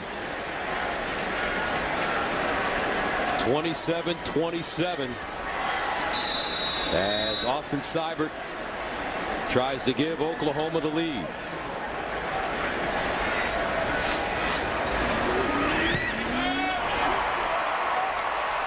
And he does. 7th lead change. 4 in the 3rd quarter.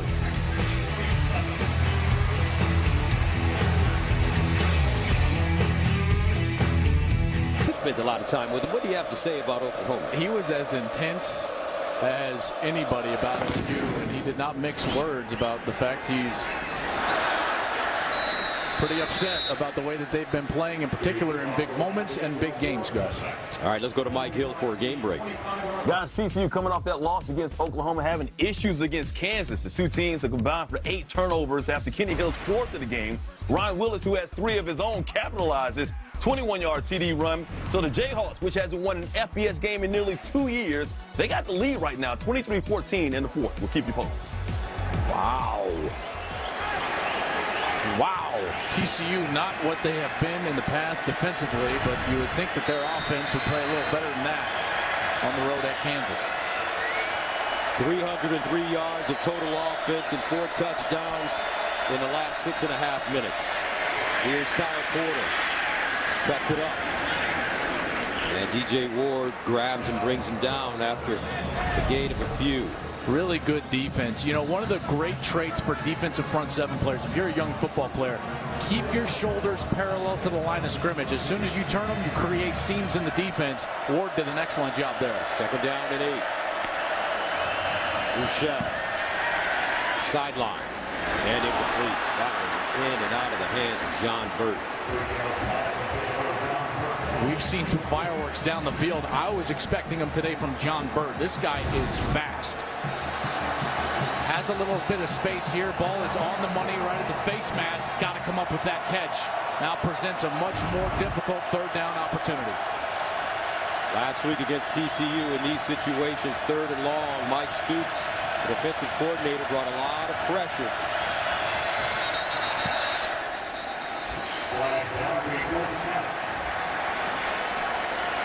Brandon Hodges moved a little early. False start. Offense, number 58. 5-yard penalty. 3rd down. Hodges, a junior, 6'4", 310 pounds out at the right tackle spot. Just sits just a hair before that snap comes out and makes this even more of a precarious situation for the true freshman quarterback, Shane Buechele.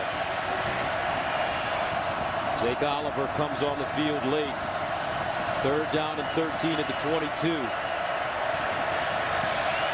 Texas needs to go to their own 35 for a 1st down. Buechele. Handoff. Porter. And Porter will not get it. Good pursuit by the Oklahoma defense. Neville Gallimore, Obo, Jordan Evans, all in on the play. And that front 7 continues to play well. That has not been their problem defensively. Their problem is big in giving up those big plays down the field. Their rush defense has been terrific. 36 rushes today for Texas, averaging only 2.3 yards per rush. To Joe Mixon. Change field position here. Dixon. And Mixon with the fair catch at the 24.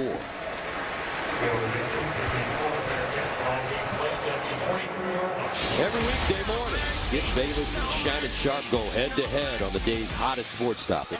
Undisputed with Skip and Shannon weekdays at 9:30 a.m. Eastern, 6:30 a.m. Pacific, only on FS1.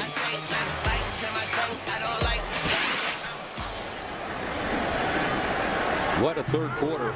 Our score was 14-13 at halftime. 28-27 now, 20th ranked Oklahoma with the lead and the football in the Red River Showdown. 1st down at their own 24. Mixon. They'll crawl forward. Get to the 30. Edwin Freeman grabbed his ankle. This defense has got to make a play somehow. You know, outside of the turnovers, they have not stopped Oklahoma most of the day. They've got to find a way to get that ball back. 2nd and 5. Mayfield to the sideline for Westbrook, goes up high. And It's a catch. How he kept his foot in bounds. Nobody knows. A 22-yard gain for Dede. He just held it in that left hand, pinned it against his shoulder going to the ground. Mixon. That was so smart of Oklahoma to get up to the line of scrimmage, because I thought that they would at least take a look at this, but they weren't able to get down in time and stop the game. Gets the foot down, and then the question is, did he control it through the ground? Look at it. He's pinned it against his shoulder, and it looks like he controlled it, but they weren't able to take a look because of the tempo of Oklahoma. That's a smart job by Baker Mayfield right there. 9 catches, 185 yards for Westbrook. Mayfield looking for him again. He's got it, and he's got speed. Watch out, D.D. Westbrook again.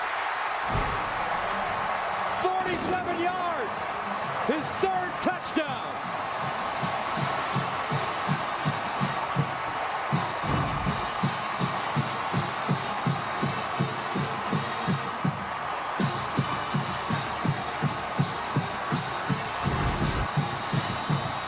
You're going up the field and then on a slant right behind him. It clears out and Catches, 232 yards, 3 touchdowns.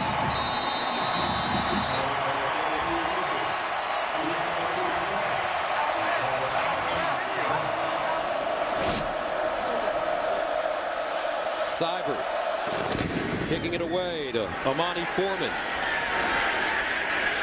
And this time, Brandon Jones, one of the return men, will take a knee in the end zone.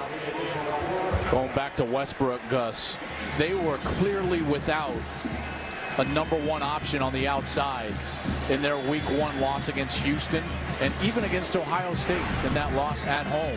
Mayfield just didn't have a playmaker on the outside. Now, Dede was playing in those games, but he was dealing with a little bit of a muscle strain in his legs, and he wasn't 100%. This is what they expected from Dede Westbrook. This guy is electric. 10 catches, 232, few tugs. That's a day at the office right there.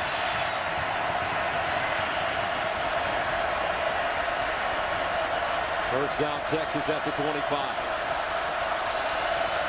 Michelle out wide at the 30-yard line, and it's caught by Hurd. Now they call it an incomplete pass. We've seen Buechele underthrow a few of those quick patterns under the outside, trying to get them all the way outside the numbers. Just trying to work a little bit too quick at the quarterback spot. 2nd and 10.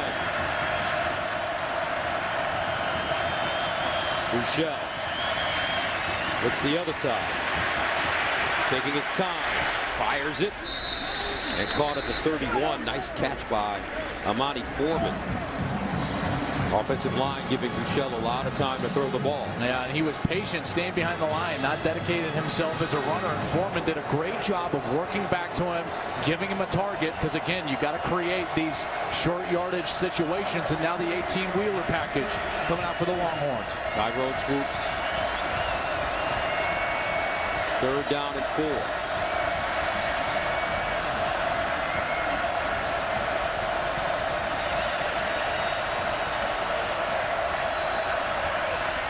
Swoops runs it, and he won't get the first down.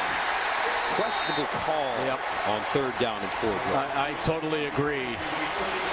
Sterling Gilbert, remember, this is his first opportunity in a Red River showdown. Coming from Tulsa, they hired him in the off season, first season at Texas. It's a first opportunity for Shane Buechele in this game. The problem with that 18-wheeler package is they have shown zero ability to throw the ball out of it. And without that threat, the defense can sell out to stop the run, as Brandon Hodges, the right tackle, number 58, is the Longhorn down on the ground being attended to after that last snap. When you think about it, Swoops in his career has thrown for over 3,000 yards and 17 touchdowns. But nowadays, when he comes in the game, you just expect it to be a run, and the defense knows that as well. And there's only a few runs that they've actually shown. You know, it's either that full quarterback power look where everyone's leading for Tyrone Swoops, in particular over a tackle position, as Hodges is up now on his feet, getting helped off the field. Or they're going to run that zone read, which we saw on the last third down. But, you know, I certainly would think that having Buechele out there with that quick passing game, they've been open on the hitches and some of those out routes, that would have been the better option for Texas there on the last third down. Dixon punting from the 20, and Joe Mixon is back at his own 25.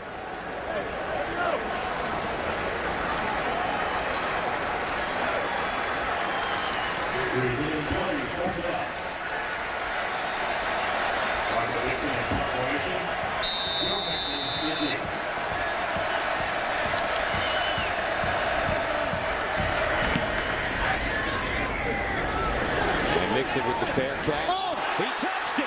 Loose. Texas has it. Wow.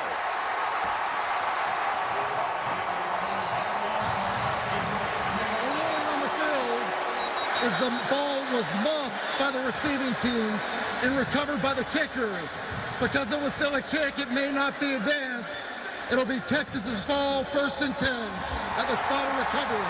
What a break for the Longhorns. I have no idea why Mixon didn't catch this. Based on the shadow, maybe he looked up into the sun or was just misplaying it after signaling for the fair catch.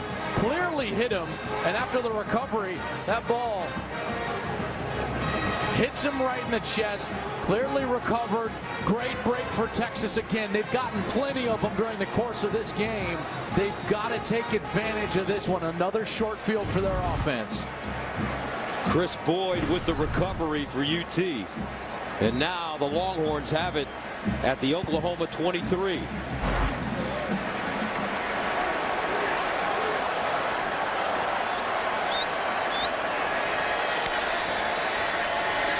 Buechele out wide, and it's caught by Amani Foreman, but a great open field tackle. I tell you what, Jordan Thomas has been a star in the secondary for OU today. He has been great. Now, he gave up a big play for a touchdown, but he's been terrific on the 50-50 ball down the field. He's got 3 PBUs, pass breakups, and he's been good in open field tackling as well against Charlie Strong's team.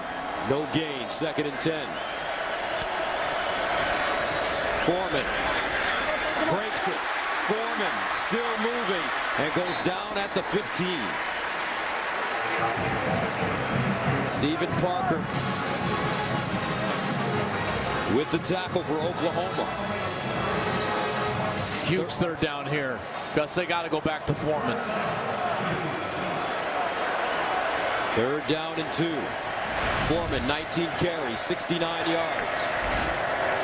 Play fake. Buechele rolls, looks, fires. Intercepted. Will Sunderland.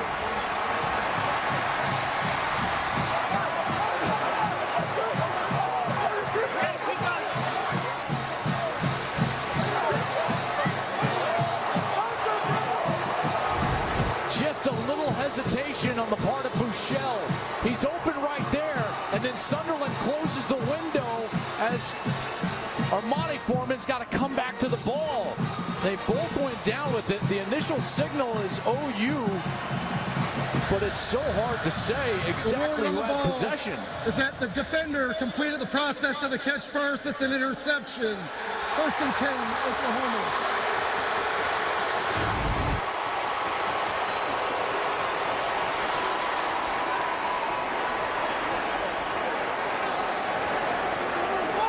The ruling on the field of an interception is under further review. And this should be an interesting one to watch. It will, absolutely.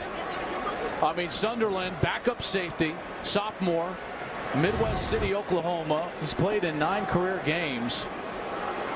And you see his Foreman's got to come back. And Sunderland gets to the ball first, but you feel like they both have some bit of possession. That's going to be so difficult to overturn. Again, call on the field becomes so important. I don't see anything that would change the ruling on the field.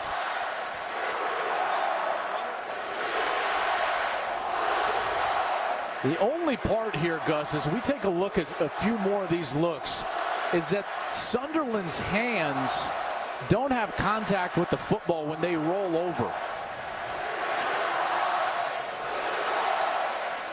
Now, I don't know if you would have enough to actually award the completion either. If they declare that Sunderland doesn't have possession, I don't think that you could declare that Foreman does have possession in bounds, which would then make it an incompletion. So a lot of things on the table here in this review.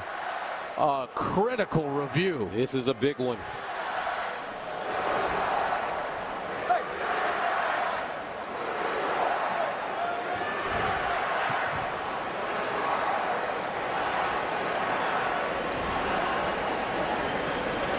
The call on the field, I don't see enough for this to be overturned. At most, if you're going to overturn this call, Gus, the only way is incomplete. The ruling on the field of an interception stands. First down. Yeah, that's exactly what they were thinking in the replay booth. Nothing there to change the call. And a huge break for Oklahoma. Will Sunderland play the game so far? What a crucial interception, as we've seen far too many turnovers from both of these teams so far today. 2 for Texas, 4 for Oklahoma. First interception of the day for Buechele. OU with the football. First down and 10. Mayfield handing it off.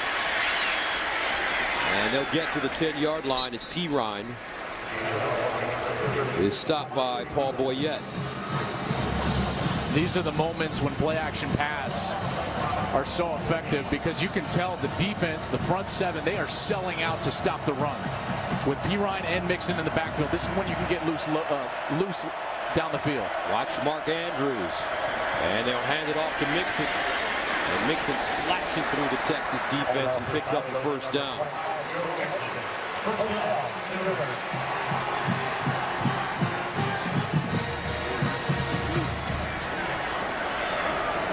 An 8-yard run, first and 10 of the 19.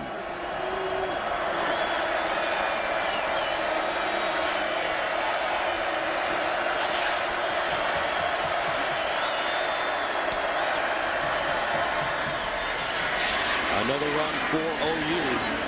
Pirine still on his feet. Samaje Pirine over 100 yards rushing. 151 to be exact. And this offense is just churning it out. 530 plus yards of offense. They've snapped the ball 58 times. They've gained 9.2 yards per play in this ball game. Second and 6. Mayfield to Mixon. Well defended that time by Texas, as Hager and Puna Ford combined on the tackle. Gotta love what Paul Boyette is able to do. He didn't make the play, but he's in the backfield and he forces Mixon to jump cut before he wants to, and forces this longer third down scenario. Third down and 5 at the 24.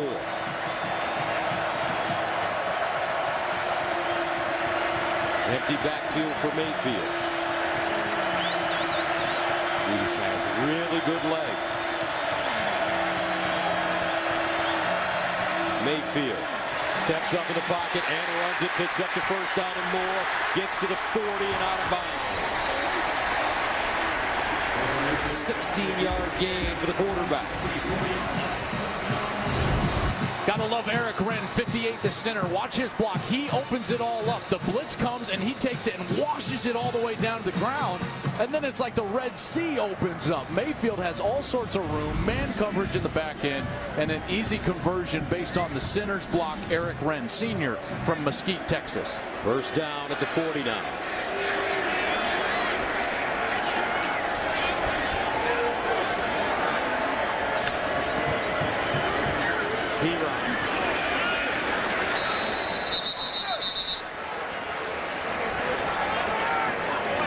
Omanahu and Malik Jefferson No gain for Oklahoma. This front seven doing a better job so far in this series of stopping the run, but it's been a couple of big conversions from this OU offense, keeping the drive alive. And Mayfield's huddling up right now. This is not about a play. This is the fact that this clock is ticking down. This is all motivation for his unit for the fourth quarter. Into the third quarter. We've got a good one at the Red River Showdown. Oklahoma and Texas really duking it out. 35-27 OU. It's from Oklahoma. You know, this has just been such an explosive third quarter for Texas as well. I mean, they've hung right in there offensively doing big things, but through three quarters, Texas has given up 554 yards of total offense. Second down and 10 at the 40. Play fake. Mayfield with a man in his face finds Andrews. He picks up a first down with more room at the 40, 35, 30. Mark Andrews. He's dropped a couple today, but that's a huge 30-yard gain. And they tricked him with the formation. They had an unbalanced line towards the left, and it looked like he was lined up as the tackle, but he was an eligible player. They're just a man removed from the center position. That's why they ran up to the line of scrimmage quickly, snapped the football, and then got onto the edge. First down and 10 at the 31. P-Ride. Downhill running again, and Samaje P-Ride gets inside the 25. Wheeler with the tackle. It's just so interesting. It's like Art Briles is on one sideline, Mike Leach is on the other. It is, isn't it? I mean, with Lincoln Riley and Sterling Gilbert. Now, one thing that Lincoln Riley has been able to do as the play caller for Oklahoma is incorporate more run game than what we've ever seen from Mike Leach in this true air raid style of offense. He leaned on it late last year to get into the playoff, and he's leaning on it right now here. Second down and 3. P-Ride again. And you get the feeling if Mike Leach had a Samaje P-Ride or Joe Mixon, he may have run the ball a little more. And you know what? He gets a little bit of a bad rap. Remember, Washington State twice this year has run the ball for over 200 yards, including against Oregon. So if it's there, Mike Leach will run it. He doesn't necessarily want to, but he will. Third down and 1.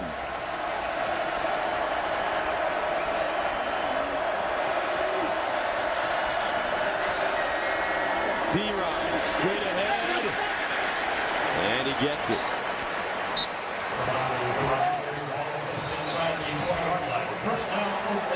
That was all second effort from P-Ride. They're going to run the power play. 72, that's Ben Powers. He's going to come. He gets knocked back into the backfield, but P-Ride stays on his feet, and then he gets skinny. Watch how he gets skinny, and then he just starts churning his feet to get that extra yard and move the chains. First down and 10 for Oklahoma at the Texas 20. Mayfield in trouble, buying time, now uses his legs. Baker Mayfield out of bounds at the 15. A 6-yard gain. We praised their tackling, speaking of Texas, early in the game. They missed so many tackles, but here, missed opportunities. One Texas player, two Texas players. Paul Boyette, number 93, had a chance at Mayfield and a huge sack to put him off schedule. But Mayfield gets loose and creates a nice second and short. This is a great time for play action to go in the end zone. Watch D.D. Westbrook. It's been his day. Mayfield hands it off. P-Rod heading to the end zone. Crashes forward and goes down at the 2. Samaje P-Rod. A bowling ball. A 10-yard gain. First and goal at the 3. And this is the exact style of drive that their defense needed. A little rest on the sideline. You know that they're going to be threatened by Texas's offense, and they're getting a nice rest here from their offense. P-Rod again. Touchdown OU.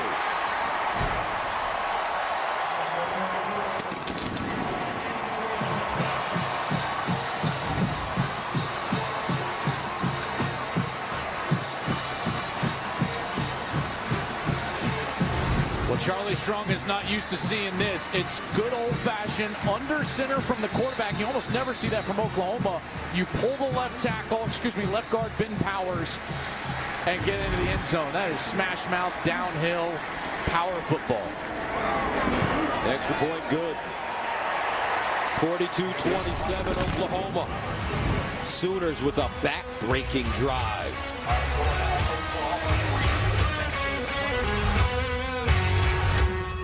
He's been absolutely sensational. Likely the winner if the award was given today, but got a sleeper for you. J.T. Barrett. You know he's going to be there at the end of the year, likely with an undefeated team facing Michigan. He's going to have those big stages. He's been excellent so far. Deshaun Watson keeping hope alive as an undefeated. And then two guys I want to give some love to, Jake Browning and Mitch Trubisky. They've been sensational for Washington and North Carolina. They deserve a little love for the Heisman as well.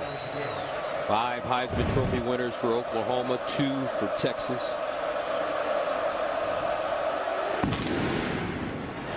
This one short, picked up at the 22-yard line, and Texas gets it to the 33 before being knocked out of bounds. Let's go to Mike Hill for a game break. Fellas, sloppy play in the Notre Dame-NC State game, expected with the effects of Hurricane Matthew bearing down. But Ryan Finley just throws this pitch away here on 3rd down. That led to a botched field goal attempt on 4th down. Kyle Bombard, the kicker, gets gobbled up. Still just 3-3 in the 3rd period of play. Back to you. That's like backyard. You know, when it's raining, you get your buddies out there, or it's snowing. If you live in a state that's got snow, you get your buddies out there playing in the elements. 1st down, Foreman.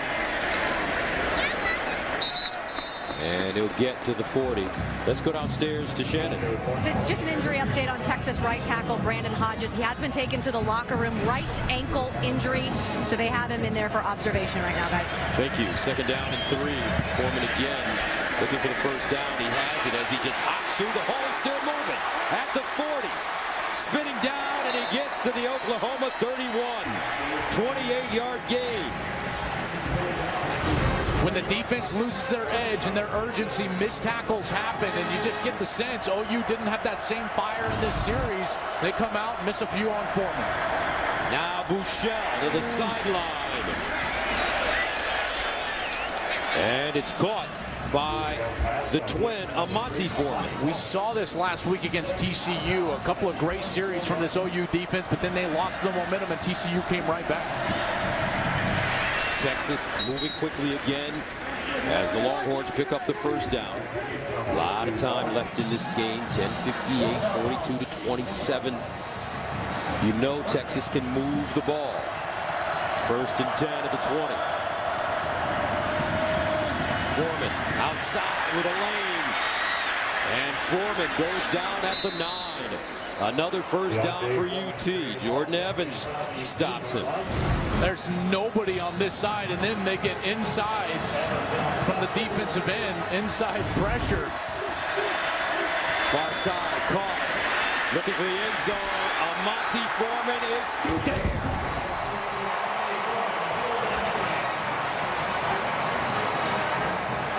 And Texas strikes quickly. What a drive from Texas. I mean, right down the field. That was hot knife through butter style of drive. OU put up 0 fight on that series, and Texas made them pay. Great run from Foreman. Excellent execution from Bouchel. Domain in for the extra point. And it's good, with the big question for the Texas Longhorns. Can Charlie Strong's defense stop somebody? We'll see right after this. This is as good as there is. Showdown. Charlie Strong's offense striking quickly. 6 plays, 67 yards. Foreman, Amante with a 10-yard touchdown catch. His twin brother, Deontay, 6 straight 100-yard games. Mixon back deep.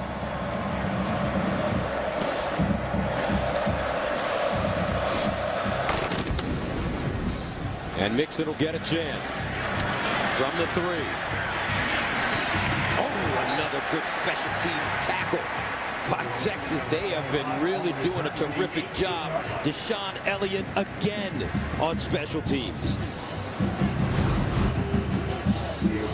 He has been flying down the field twice. He got Mixon earlier in the game right below the chin and does it again. Elliott's been tremendous on special teams coverage, and now it's really up to those guys. The offensive line for Oklahoma. 10:30 left. They had a nice long drive on their last possession. This is going to be a heavy dose of run from Oklahoma. And remember last week against TCU, after a big lead, Oklahoma fell asleep and allowed the Horned Frogs to get back into the game. They swing it out. Mixon. And Mixon taken down by Malik Jefferson. Really nice play from Malik Jefferson. Some misdirection, faking the run, and then getting the ball on the outside to a very dangerous athlete in Joe Mixon. But Jefferson was not fooled at all. This kid's a terrific player. Freshman All-American honors a year ago. Honorable mention All Big 12. Big 12 Defensive Freshman of the Year. Terrific talent. Second down and 9 at the 19 after the 1-yard pickup. P-Rhymes. Texas State.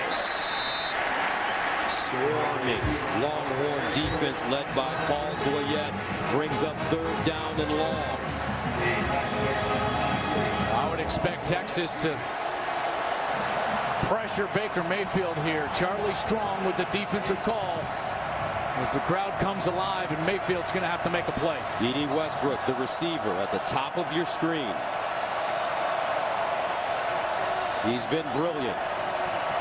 3rd down and 8.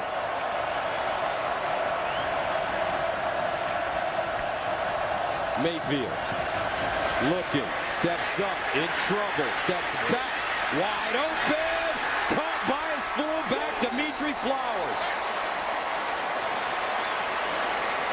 And a 1st down for OU. Flowers is actually blocking right there, and then he escapes and just finds himself wide open after Mayfield was scrambling around. What an excellent job from Mayfield, keeping himself alive, but then Dimitri Flowers, who was in the protection, finds some open space. A 15-yard gain and a 1st down for OU. P-Run. And he'll get to the 40. Just seems like every time Texas has 2 steps forward, they take a step back on 3rd down, and they allow a big conversion and the opportunity for Oklahoma to stay on the field. As looks like officials timeout for an injured player.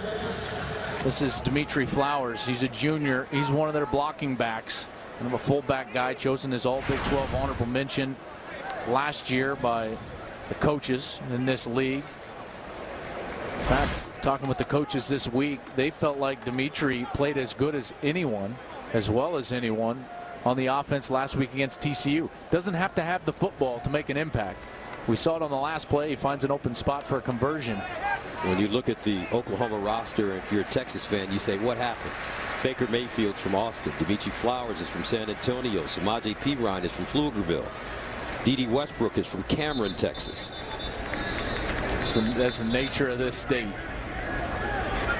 Over half of FBS recruits, Division I recruits, come from really 4 states: Texas, Florida, Ohio, and California. There's going to be players from Texas littering the country. This is such a great state for high school football. So passionate about this sport. 2nd down and 6 at the 39.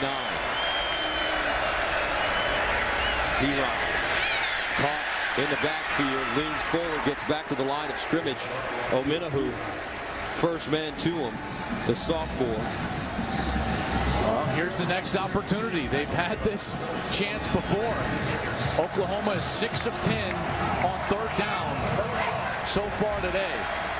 Mayfield has been excellent. They have not gotten pressure to him. He's had lots of time on 3rd down. Can they get to him here? 3rd down and 5. Mayfield has not been sacked in this game.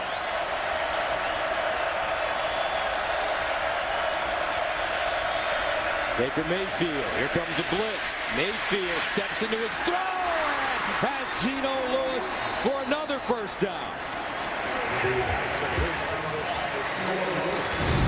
Just the slide in the pocket. Here comes Texas. They're going to come on the blitz. It looks like he's wide open. A great block from Orlando Brown, who screams down, gets hands on the linebacker, and he's the one that allowed Mayfield to slide out and find Geno Lewis for another third down conversion. They are now 7 of 11 today on third down. That time a gain of 14. First down and 10 at the Texas 46. P-Ryan. And he'll pick up 6 yards. Malcolm Roach with the tackle. Seems like every single time he touches the ball, it's 6 yards. It's exactly what he's been averaging, 6.5 on the day. 28 carries for P-Ryan. 6.6 per. Couple of touchdowns. Talk about a workhorse. 190 yards rushing for Samaje P-Ryan. 2nd and 5 at the 41.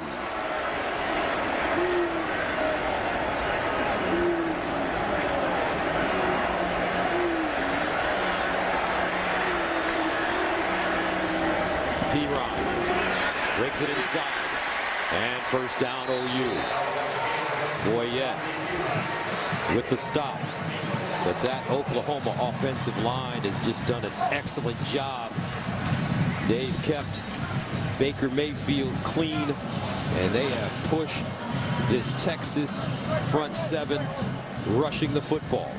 Eric Wren and Ben Powers, I give them a lot of credit. Weren't starters to start the year. 58 and 72, the center and the left guard. Eric Wren was a walk-on, formerly junior college player. Ben Powers, junior college player. They're playing terrific football right now for the Sooners. First down at the 34. P-Ryan again. P-Ryan down at the 27. Baker with the tackle, but if you notice, now Oklahoma taking their time getting to the line of scrimmage and getting their plays off. This is what is so advantageous about having an experienced quarterback. And you don't have to huddle to go slowly. This is kind of that milk the clock tempo. So what Mayfield's going to do is he won't get his guys all the way up to the line of scrimmage until about 15 on the play clock. It's 16 now, 15. Now he'll get them lined up, and he's going to try to make all the checks necessary, and he won't snap the ball until under 5 seconds on the play clock. 5 seconds exactly. P-Ryan and Samaje will gain a yard, maybe a yard and a half. 450 and counting. Is that something that's practiced, Joel? Absolutely. Situational football, it's so important. And too many times in the college game, you don't see offenses that have the ability to get in 4-minute offense. But in 4-minute offense, you know you're going to be in 3rd and short. Just by the nature of the play calling, you have to convert these situations and win at the line of scrimmage. 3rd down and 2. Can someone from the Longhorn defense make a play? Mayfield drops it off. First down, Dimitri Flowers. And right now, this Oklahoma offense just keeping Texas off balance. And Flowers with his 2nd third down catch of the drive. Now 8 of 12 on 3rd down in this game. Texas just cannot get off the field. Credit the play calling. Also the first down efficiency of the run game. How many times have we seen 3rd and short rather than 3rd and long for Oklahoma and Lincoln Riley? 12th play of the drive that started at the Oklahoma 18. They've converted 3 third downs on this drive. 1st and 10. P-Ryan trying to squeeze through the hole. I mean, they're going old school here, lining up Mayfield from under center. They're running that pulling guard, very similar to what Stanford does. It's called the power play. You pull the guard, you try to lead the guard and the fullback up the hole, kick out the defensive end, and get that linebacker blocked. And now they're going to sit there in this milk the clock mode. 7-minute drive for OU.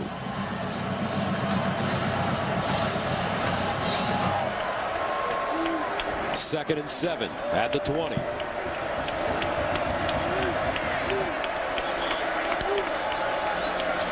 P-Ryan again. And a helmet flying off. It's Pirine, so he'll have to come out of the game. And now Mixon quickly steps on the field. Well, that's not the guy you want coming out of the game on 3rd and short. He's been so effective for him in that scenario. Texas is going to have to call a timeout. The Sooners are taking the air out of the ball in this drive, and it's been call 1-800-DIRECT-TV. The Cotton Bowl in Dallas, Texas. 92,000 plus in attendance for the Red River Showdown, and they have seen a show. 42-34 OU with the lead and the ball, faced with a 3rd down and 3. Joe Mixon in the backfield for Samaje Perine. They run the option. Quick pitch. He lost it. And Mayfield jumps on the ball.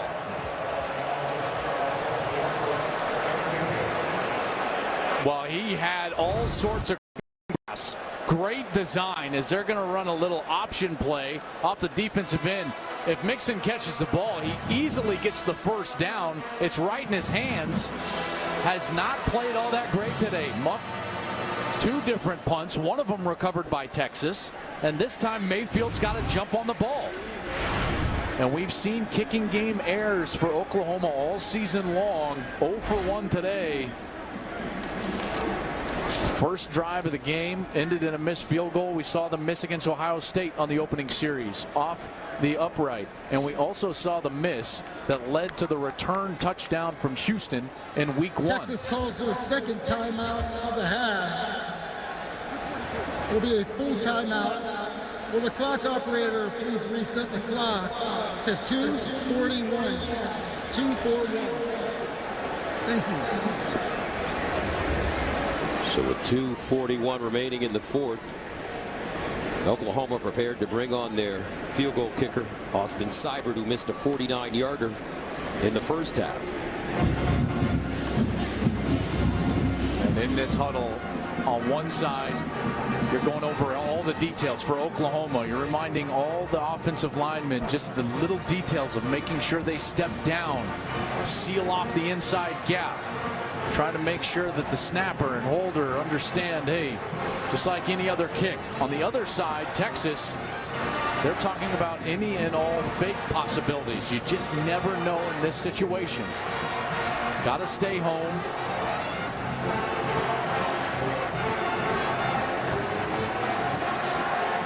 This ball will be spotted at the 29th, so a 39-yard field goal attempt by Seibert.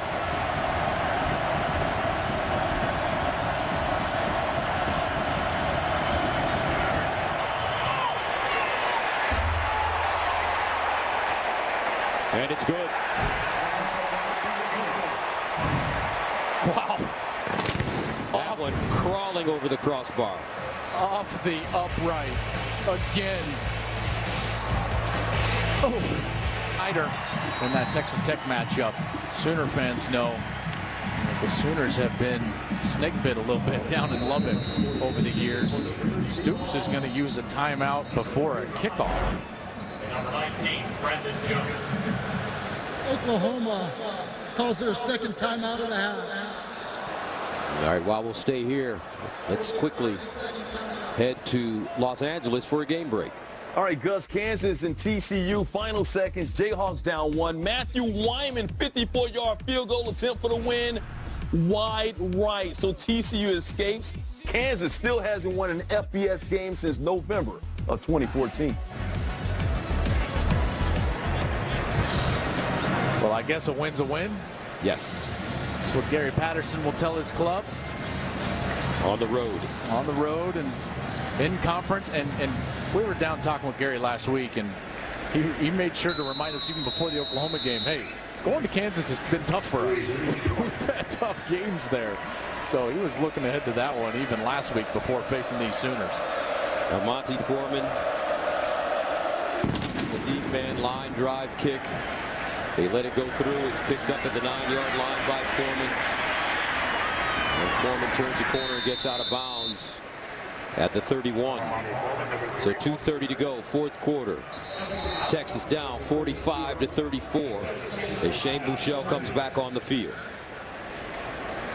And this is the guy they've been waiting for so long. Dimitri Flowers on the kickoff team was shaken up just a little bit as he gets helped off the field, but Buechele, he's the man. True freshman. Everyone was hoping he was going to pan out to be a great player, and he has panned out thus far in his career. Now's his time. 2-possession game with 2:30 left, because you've got to think of a time on the clock and where you want to score. The strategy here is you got to score with at least a minute left to give yourself a realistic chance for that second possession. Texas with 1 timeout. Buechele, they run it. Foreman breaks free, and Foreman gets to midfield. Longhorns will get to the line of scrimmage quickly.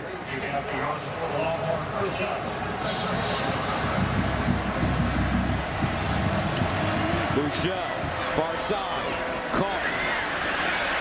And it's Johnson. Gets the first down. Clock will stop.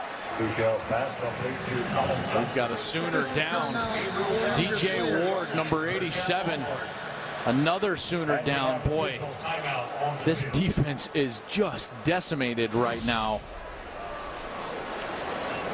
And we saw this exact strategy from Texas on the last series. They started out with a Foreman run. He got loose against Stoops' defense, and then it was immediately to that outside game. The quick throws to the outside, wide receiver screens, getting easy first downs and easy completions, and it's working so far on this drive as well.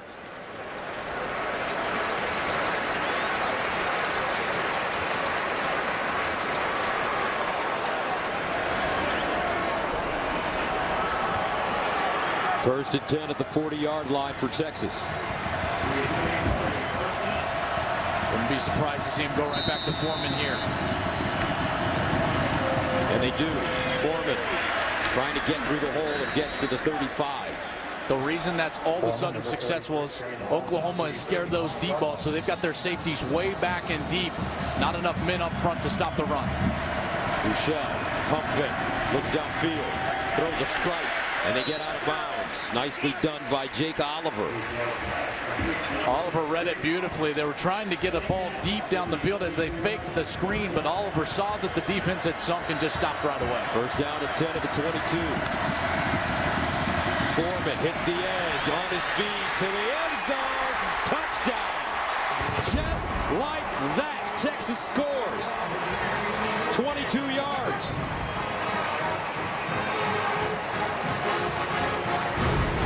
There is nobody covering this gap. When the defensive end goes inside, there's no linebacker support on the outside. The linebackers get washed up, and Foreman is gone. It's man coverage on the outside. Okoronkwo was the outside linebacker playing at the second level. Wasn't able to get there. And Texas will go for 2.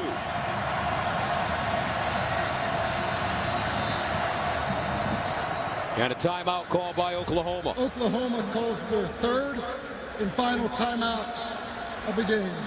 30 seconds.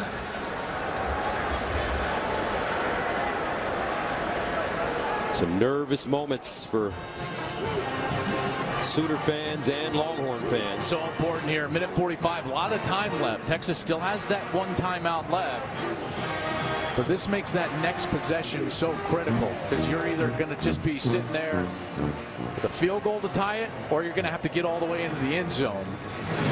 It's 2-point conversion, these 2-point plays. Offensively, I'm always a fan of getting the quarterback on the move, getting him outside of the pocket. It gives him a run-pass option, and it forces the defense to flow and choose and declare where they're heading. A lot of times you'll see a throw back to the left side, but they are lined up on the left center of the field. We'll see if they move Buechele outside of the pocket. Trips at the bottom of your screen. Buechele with Kyle Porter in the backfield. Buechele, play fake, looks in the end zone, incomplete. That one thrown high, intended for Dorian Leonard. 1:45 to play, an onside kick coming up. Edition and play 4 days early. 45-40 OU, a minute and 45 remaining.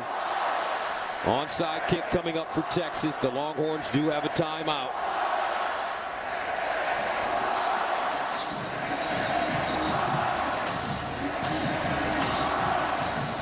So Trent Domain needs to put some English on this football. That's right. The high hopper. And Oklahoma is going to send their great wide receiver, D.D. Westbrook, to that far side. They've also got number 5, Geno Lewis, the tight end, over to that side. There's the kick, and it's covered up. Mark Andrews on the hands team.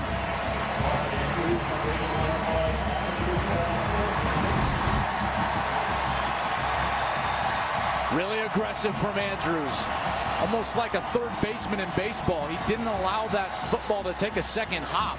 He went out there and caught it in the air. Excellent job from Mark Andrews. And now offensively, with one timeout for Texas, it's 1 first down and ball game for the Sooners. In this game, 1,102 combined yards and 11 touchdowns.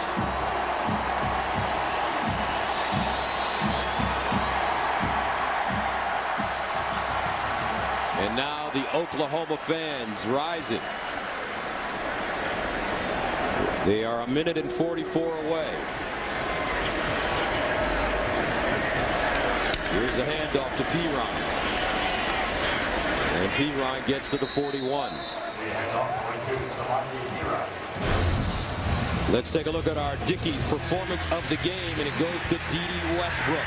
D.D. Westbrook, 10 catches, 232 yards, 3 touchdowns. Those 232 yards, a Sooner single game record. I couldn't just give it to one guy, Gus. I had to give some love to Samaje Perine as well. This dude was a workhorse today. 34 carries, 211 yards, over 6 a pop, 2 touchdowns. He's been terrific, and a large reason why has been this man. And we've seen him down a couple of times. Dimitri Flowers, number 36, who's being attended to. However, Texas declines the option for a 10-second runoff as this injury occurred with a running clock. The clock will start on the snap. So Texas had called the timeout, but because of the injury, under 1 minute, there will be no 10-second runoff. The clock will start on the ready for play.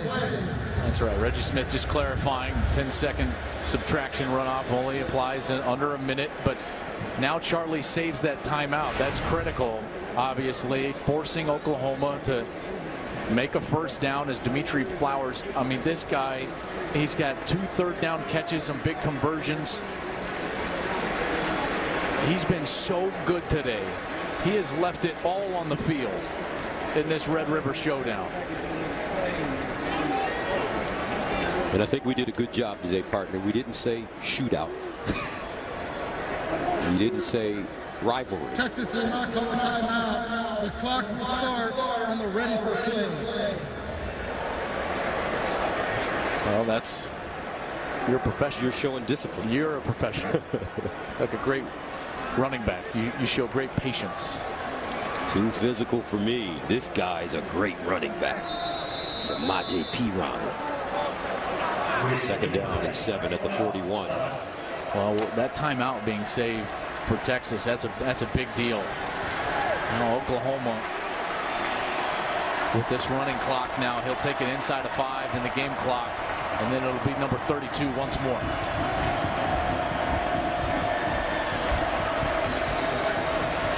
Perine.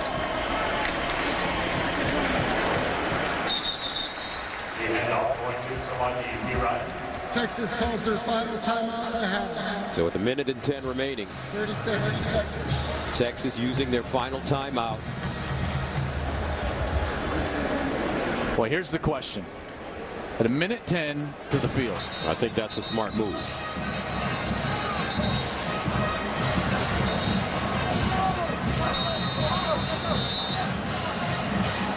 Texas's offense just went right down the field in their last 2 series under a minute and scored touchdowns. Game rests on this play call right here. 3rd down and 5 at the 39. 1 minute and 10 to go. Play fake. Mayfield wants to run it. Almost lost it. He lost it. Who's got it?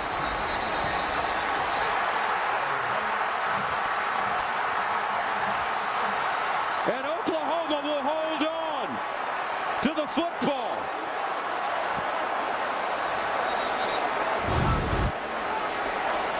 My goodness.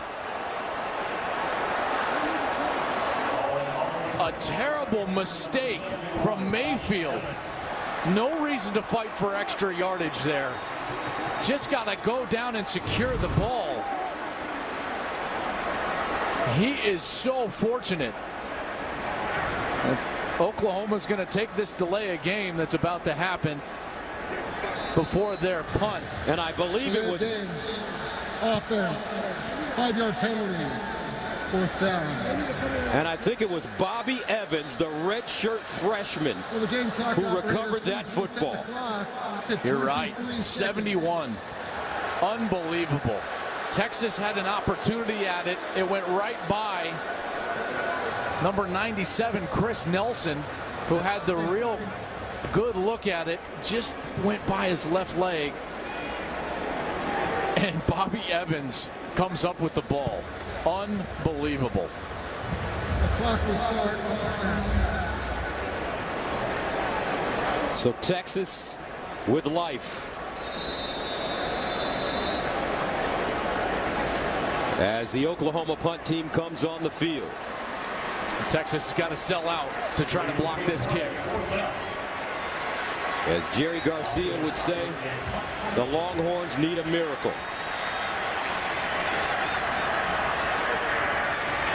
Cyber gets it away. And fair caught at the 10. 17 seconds remaining for this young man, Shane Buechele. No timeouts. He needs a touchdown. How do you do it? You got to throw the ball down the field, and you've got to go to John Burt at this point. He's your track champion. I think he's the only guy in this situation that can possibly get behind the defense.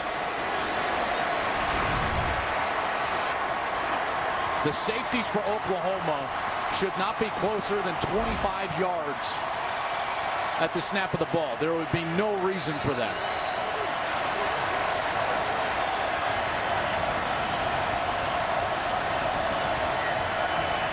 Buechele in the shotgun.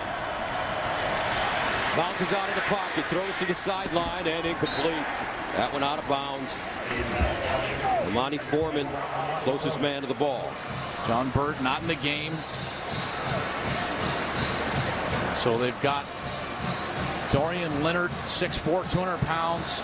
Got Colin Johnson on the field, along with Jake Oliver.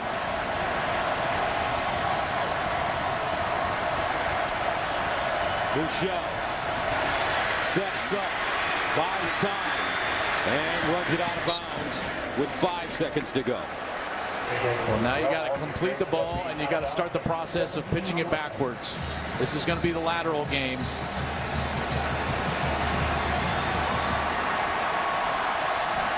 Final play of the game.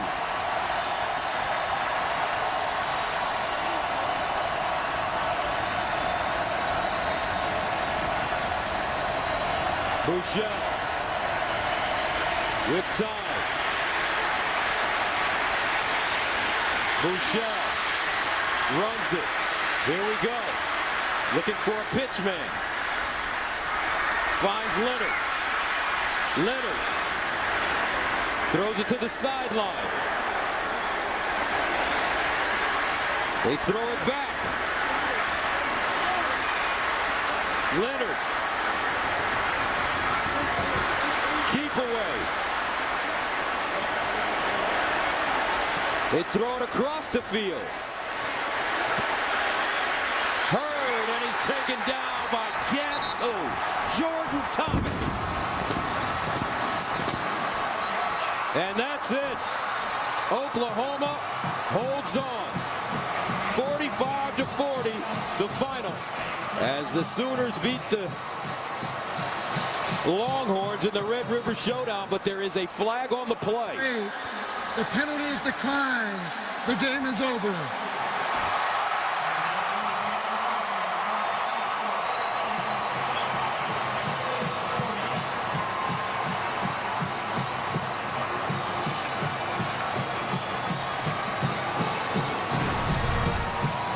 Fifth win versus Texas in the last 7 meetings. Bob Stoops gets closer to Darrell Royal. That's his 11th win in the Red River Showdown. Stoops, one of 2 coaches with double-digit wins in this rivalry. He now has 11. Darrell Royal, the legendary Texas coach, had 12.